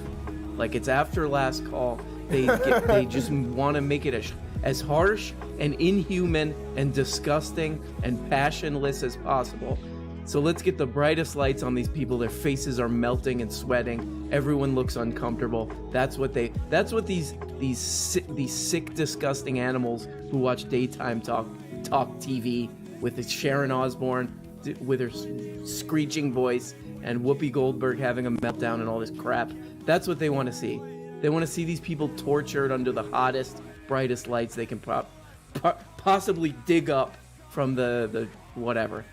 First, a breaking news story. Obviously, you have probably seen that I am currently engaged in a tweef, also known as a Twitter beef, with no one other than Cardi B. So here to unpack So I was talking about somebody who actually let me know that Candace Owens has a show, and we were talking about how, Trump is not president anymore, so she doesn't really have that to talk about. So she's trying to really stir up. She's trying to really keep this whole ball in the air. And you got to kind of hand it to her on this Cardi B thing. She is really milking this for all it's worth. Non-stop through the show, we're going to hear about Cardi B over and over and over again. Of this drama with me, I have the alleged Harvard graduate, definitive hip-hop expert, and Cardi B historian, Ben Shapiro. No. Let's also give it up for comedian Nicole. I love that Ben Shapiro Pepino is on this thing because this is his this is his website. This is his thing, and he's a guest. I produce this show, and I'm a guest on the show that I produce. It's like if I set my sister up like a YouTube channel, and then I'm just on it as the guest. Hi. It's like if you bought your kid some Roblox, some of those Roblox things, and then you just play with them the whole time. This is still mine. By their obsession with hating Trump, any person that stood in accordance to the orange man bad philosophy was instantly elevated as a hero, absent any... It is like the Ellen Show if the Ellen Show is just honest, that it was propaganda. So it's like, hey, yeah, this is just all just a kind of to trick you people. This is all just we're just tricking you. The other thing that I didn't notice until I'm rewatching it now is she does two segments about how Greta Thunberg sucks. And again, the Daily Wire, has a little bit of a conflict of interest there, which I'm sure they're very concerned about because they're all about being upfront. They have some oil money connections, some fracking money connections, but regardless of that, we think Greta Thunberg is she's a total toilet, that kid. Greta Thunberg should be shoved in the toilet. And then we move on to an Andy Cuomo segment. Andrew Cuomo, by the way, the guy who's the only cool thing about him is he's got those nipple piercings. Other than that, not very good. Not very good, I would say. Awarded an Emmy for his performance in, I kid you not, press briefings related to the coronavirus. And if Emmys are awarded to actors, then this one was well-deserved because, as it would turn out, Cuomo's office was actively hiding the true COVID-19 death count in nursing homes, all the while he... And honestly, I definitely can't hate Candace Owens. This is not about oh, I'm better than Candace, You know that kind of attitude? Toilet. That kind of toilet attitude? That kind of toilet attitude? I mean, this is just so obviously purely a grift. So she's just talking about Andy Cuomo. About, he was doing all that crap with nursing homes. This is from May 5th, 2020. Candace Owens' Twitter account suspended for encouraging Michigan residents to defy stay-at-home orders, which is not good for nursing homes. To spread this around, hey, yeah, Michigan, go out there and spread this to the most vulnerable people in May. So you know. I don't hate the player. I would say that. I'm not hating the player. Candy's out there. She's doing that. It is what it is. The other way I would describe this is for people if daytime TV is not stupid enough. Oh, daytime TV is not stupid enough. Having Meghan McCain, what is her name? Meghan McClain? Having Meghan McClain, John McClane's daughter, out there barking and shouting at Whoopi Goldberg. That's not stupid enough. That's too nuanced for me. I need something even stupider. I think that would be Candace Owens' show. I like the absolute inhuman, bizarre, just deadly burning lights on these people, you know, at 8 in the morning or 6 in the morning, whenever they film these stupid things. I love that. I love the burning lights. But those morning talk shows and those daytime talk shows are simply too smart. That's simply too intellectual for me. I need something even stupider. So this is the absolute best moment of this show. I coughed up the $10.50 with the coupon code Candace, and just to watch this for you, and I found it. This is the absolute best part of this show. Cardi B is a disgusting rat. Okay? So we need to find someone who young women can get all worked up and excited about. So Candace has figured it out. Changed. And so I think it's incumbent upon women who care about young women to speak up and to speak out against this and to make sure that we are being leaders in this society. One person that I have always adored is Condoleezza Rice. I think she is a wonderful example of what it means to be successful, what it means. Hell yeah. Hell yeah. This is what the kids want, you know? You go to a party. Hey, we're going to a party tonight. I don't want to hear that. I don't want to hear that new Cardi B song. I want to hear one of those new Condoleezza tracks where she's like talking about, yeah, have you heard that new track from the early 2000s where Condoleezza's like, oh, we need to go invade Iraq? Woo! That shit is hot. Woo! It's my birthday. Yeah, listen to Condi. Woo! Get my groove. Get my groove to Condi talking about how we need to invade a country and under false pretenses. Woo! Go talk to the DJ. Hey, DJ, I know you're playing the new Cardi B track, but maybe after this, it's my friend's birthday, you know, and he just wants to hear one song for his birthday. He just wants to hear Condoleezza talking about why we need to invade Iraq in the early 2000s. It would mean a lot to him, and you slip him $10. A lot of people in this moment right now would say something along the lines of Condi B, but we don't do that on this channel, right? We're above that. We're above that, right? No. Blue Chew, and then we go toilet. That's where we take it next. Okay, so blah blah blah. Blah blah blah. I think we've squeezed about as much comedy as we possibly can out of this thing. Now we get to the slightly more what I would call interessante part of this, which is this guy Jocko Willink. This guy Jocko Willink, who, all right, I'm going to be upfront about this. I think I've watched about a total of like 14 minutes of this guy on YouTube. I think he was on Joseph Rogan's thing there. And I was like, okay, I kind of get it. And if somebody asked me, how would you describe this guy? I need to know really quickly. Please describe what this guy's vibe is. I would say boring Henry Rollins. He's boring Henry Rollins. If you're a fetus, if you were just given birth to, if your birth was just given by your, how do you word that? If your birth was just given by your mother, like this, you might not know who Henry Rollins is. He's a punk. Just look it up. We're not going to go into a whole thing. Accountability, raising boys to be men, and how to move forward in 2021. Please help me welcome my friend, Jocko Willink. All right, Jocko. So the last time we had a conversation, it sort of turned into a therapy session for me because I was freaking out about just the state of manhood and masculinity, and you were like, calm down, Candace. It's gonna... I would love for Candace Owens to call me up. I'm upset about masculinity, the state of manhood. Candace, it's 4 a.m. Are you okay? I can't sleep.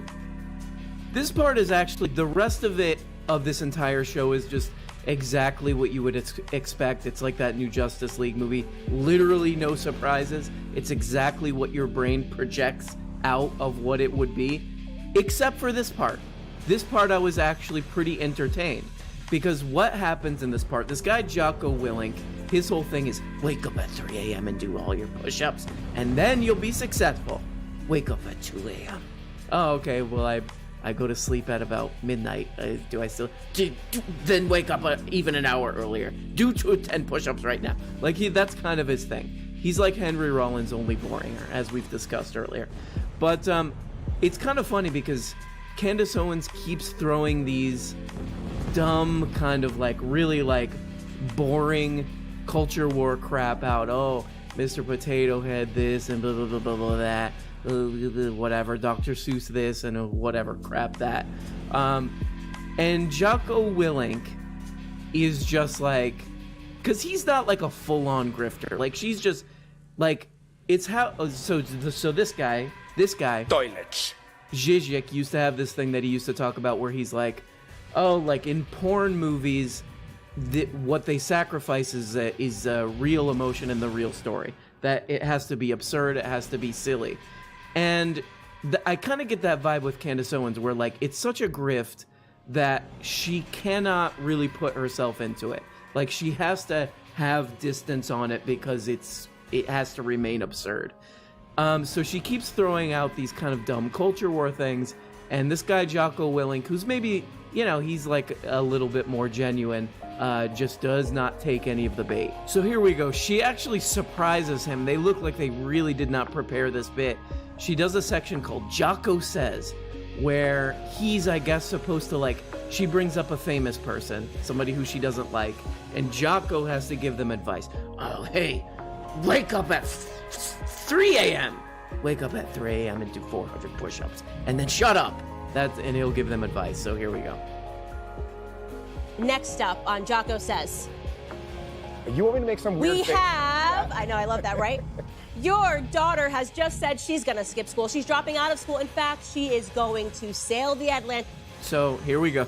Again, on her stupid Samsung monitor in the back, she brings up Greta Thunberg. Again, we're going after Thunberg.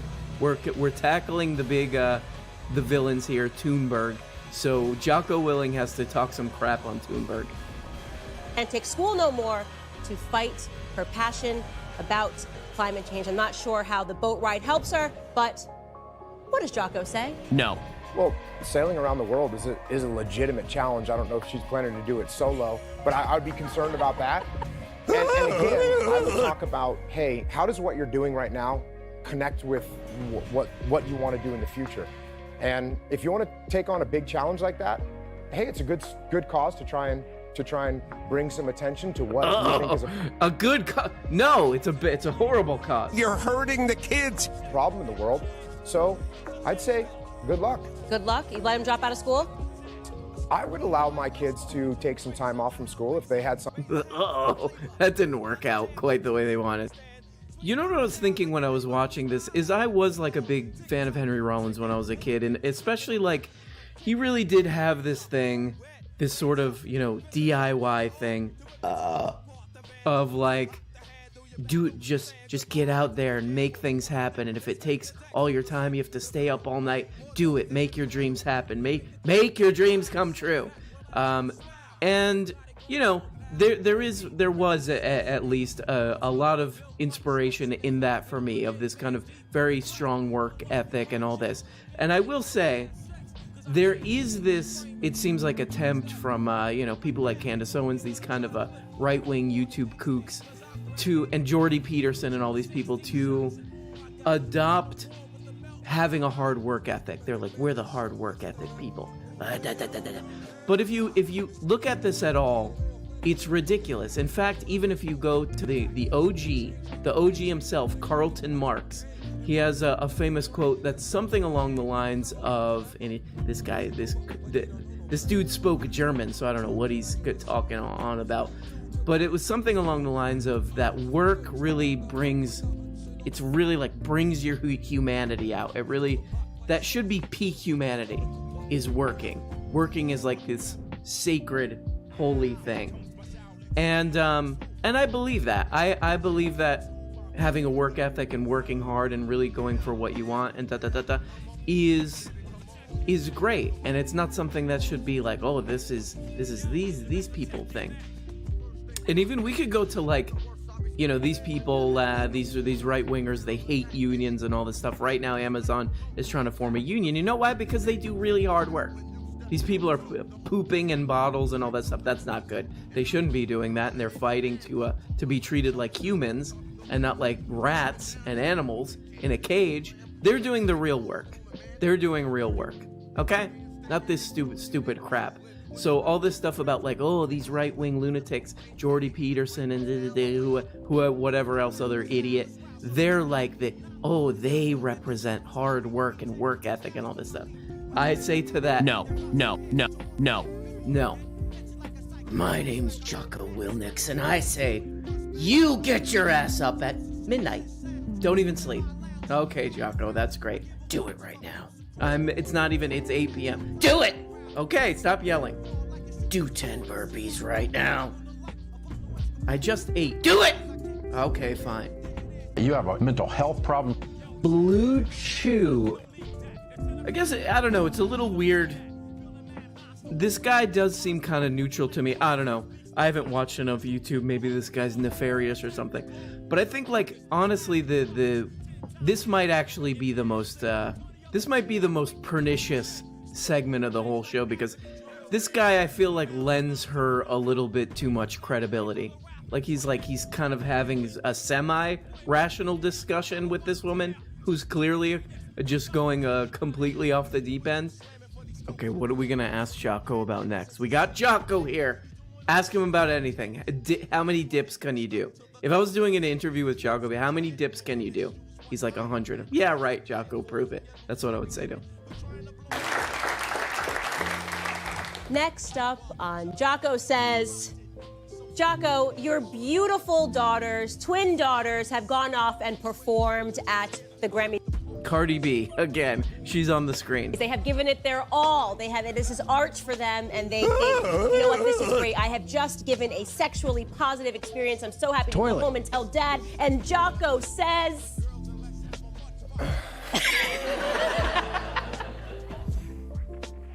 You know, I think I would say if my daughter was in this situation right here, I would probably, again, talk about a little bit of self-reflection, especially from someone that has... So she also does this amazing thing called the cancel corner, which I kind of want to steal that. The cancel corner, where she talks about something that gets canceled.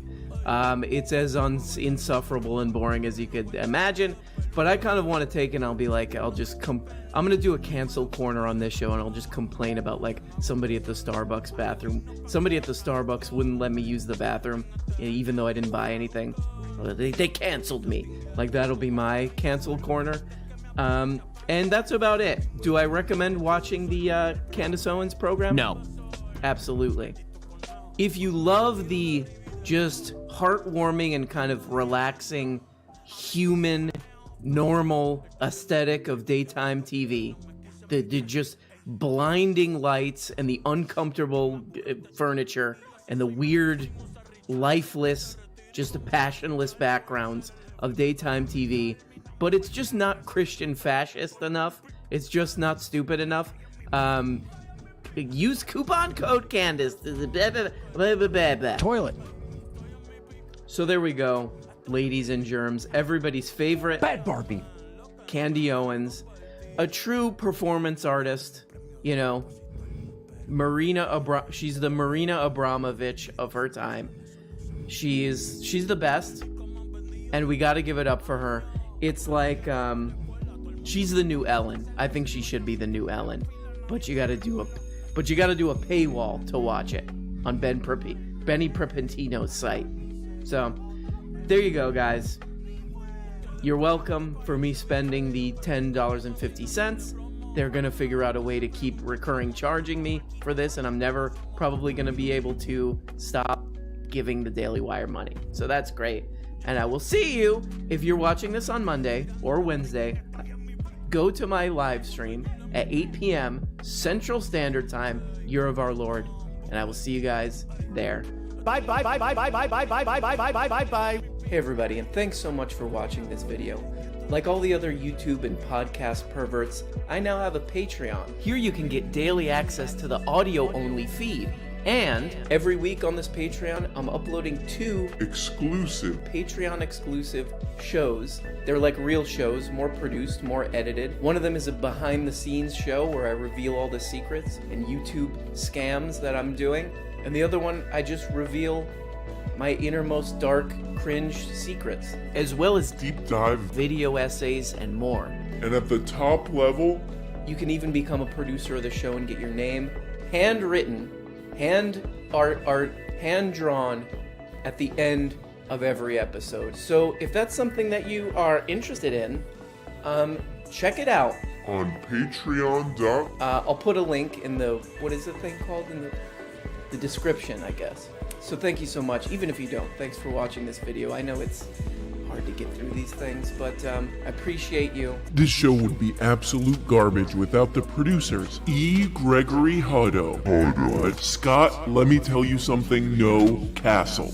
Rerun 64. Mr. Feeney. Jamie and I may have a disagreement with Sam Cedar's pause button. Jenny Hart. Hey, Jenny Hart, it's me. Oh, she just ignored me. Winter the Muscular. Ethan Weaver. Vince Barbosa. He is pure ideology at its purest. Crouching Tiger flushing toilets. Elias Christo. The guy from the hamburger train. Cece LeBlanc. Nez. Interlinks. Victor Sonny Duran. Kyle High Level Ideas. Hopper. Albert Ellers Ood. Kitty Hooch. Hi, I'm Kitty Hooch. Abby, I don't want cowards teaching my kid green. Tristan Dominic Guzman. Jane Spade. Jessica, a lot of problems stepping off. King Friday. Laura Campbell. Rajawa. Nefatsu Gustav Van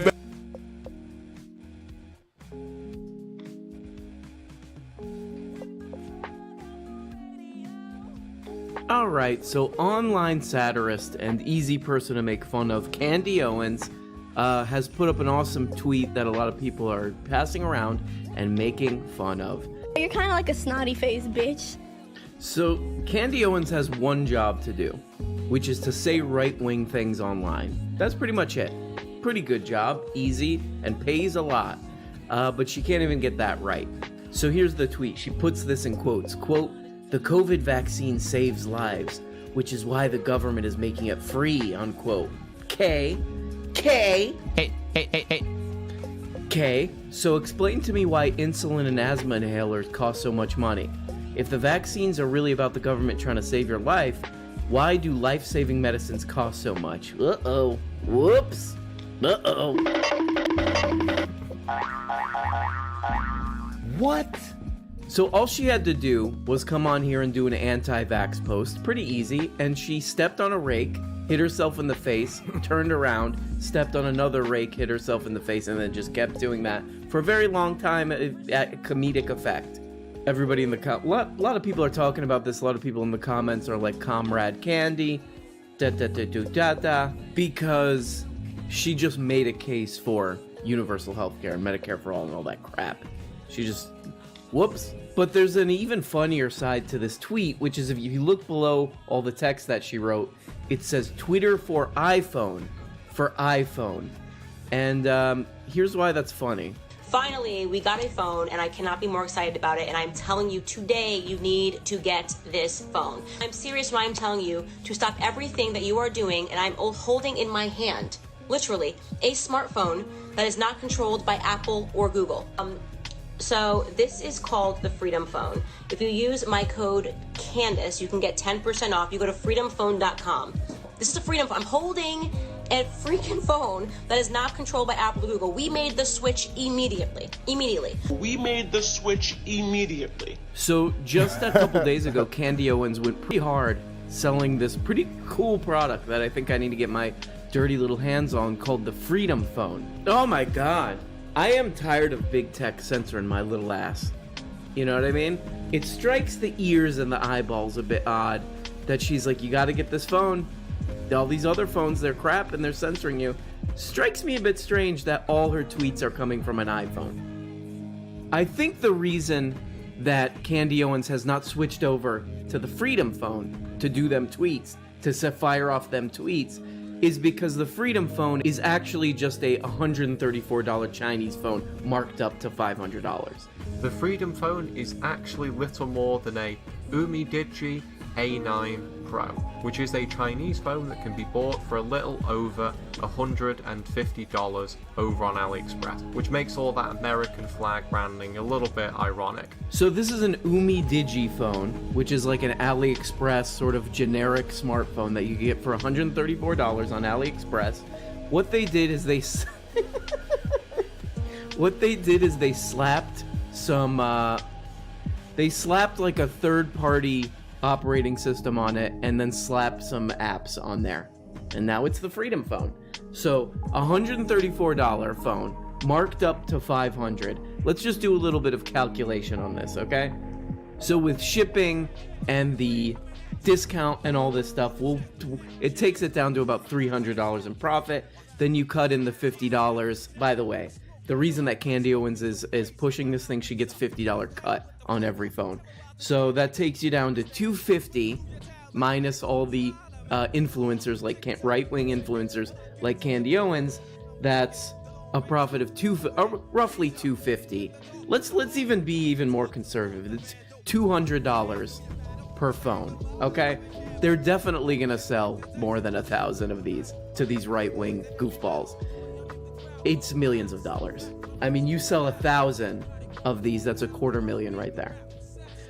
So, in other words, I will be, hey, all you ding-dong right-wingers out there, you Marjorie Taylor Greensters out there, I'm doing a phone called the Muslims Are Gonna Kill You phone. And if they will kill you, those people and those other, those other types too, if you don't get this phone. So the guy who started this company, the Freedom Phone Company, is a guy named Eric Finman. Look, I'm not gonna give this guy too hard of a time. Not gonna give him too hard of a time, because why would you not do this? Exactly. If there's this many suckers just begging to be ripped off, why would you not do it if you have no moral compass? Let's check it out. Name one time in history where the people who banned books, media, and opinions were the good guys. No. Hi, I'm Eric. I'm the world's youngest Bitcoin millionaire. I made it in Silicon Valley, and I've accomplished a lot in my life already. I read his story, by the way, and he's like, I'm the youngest Bitcoin millionaire. I'm the youngest Bitcoin millionaire, and I made it in Silicon Valley. But I read his story about becoming a Bitcoin millionaire, supposedly. And the story is that his grandma gave him $1,000, and he bought $1,000 worth of Bitcoin. So, I guess that's making it in Silicon Valley. By the way, Grandma, I'm gonna look at the camera for this one. Grandma, cough up my 1,000. That's for you. Freedom Phone truly is the best phone in the world. The best phone in the world. The Daily Beast actually got an interview with this guy. Here's a quote. In fact, Freedom Phone appears to be a simple rebranding of a budget phone called the Umidigi A9 Pro.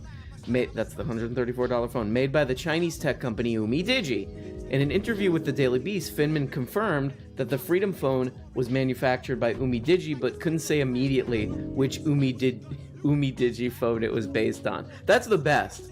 Like, ignorance of what's going on it lets you off the hook. That's what they say about police. My mom always told me that. You know, like if you get in trouble with the police, you just say, I didn't know this was illegal, and you get off the hook. By the way, this is kind of interesting. If you search the name Candace, show her some respect, Candace Owens on YouTube, look at the amount of ads you get. You get 3 layers of ads. Just as an experiment, let's search an influencer of even bigger size, really, who's not a right-winger. Let's do Anna Kasparian. Let's see how many ads. Oh, none. You don't get 3 layers of ads pumping this person. It kind of must be nice just having no moral compass. Because you can just kind of like scam away all the livelong day. You know what I mean? No. Everyone's scared. By the way, these are the kind of ads you get when you watch Candy Owens videos. You know the rule. If you want to regulate something, go regulate the mess in your room. It seems a big part about being a mom these days is helping your kids unlearn the crazy ideas they're exposed to in the world. Mom, I just found out that if I run into the TV fast enough, I'll become a cartoon. Nope, that will kill you. And it's not just normal kid stuff either. Now, my kids are being told by the media and even the school system that socialism is great. Mama, if we just get rid of all these successful people, we'll finally be happy. So while I was looking around on this, I found this Tucker Carlman clip. Let's see, where is he? Beat a kid in Walmart. Beat a kid in Walmart. You are morally obligated to beat a kid in Walmart. Okay, if I have to. But anyway, on this clip, they're talking about inner city violence. Where they're basically talking about inner city violence is because people... All right, y'all, I'm going to hop off for the night. Appreciate y'all. Let me go ahead and play my outro. Let's see. Data. Let's see how to do this. First, we pull up our matter.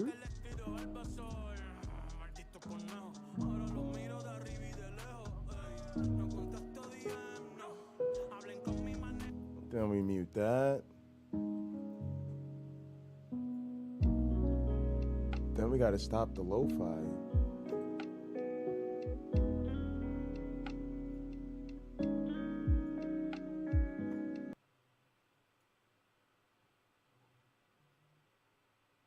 Then we gotta do that again. Then I gotta say, I love you guys. Thank you so much for watching. In the name of the Darwin and the Dawkins and the Christopher Hitchens, science bless you all. Then I got a poof.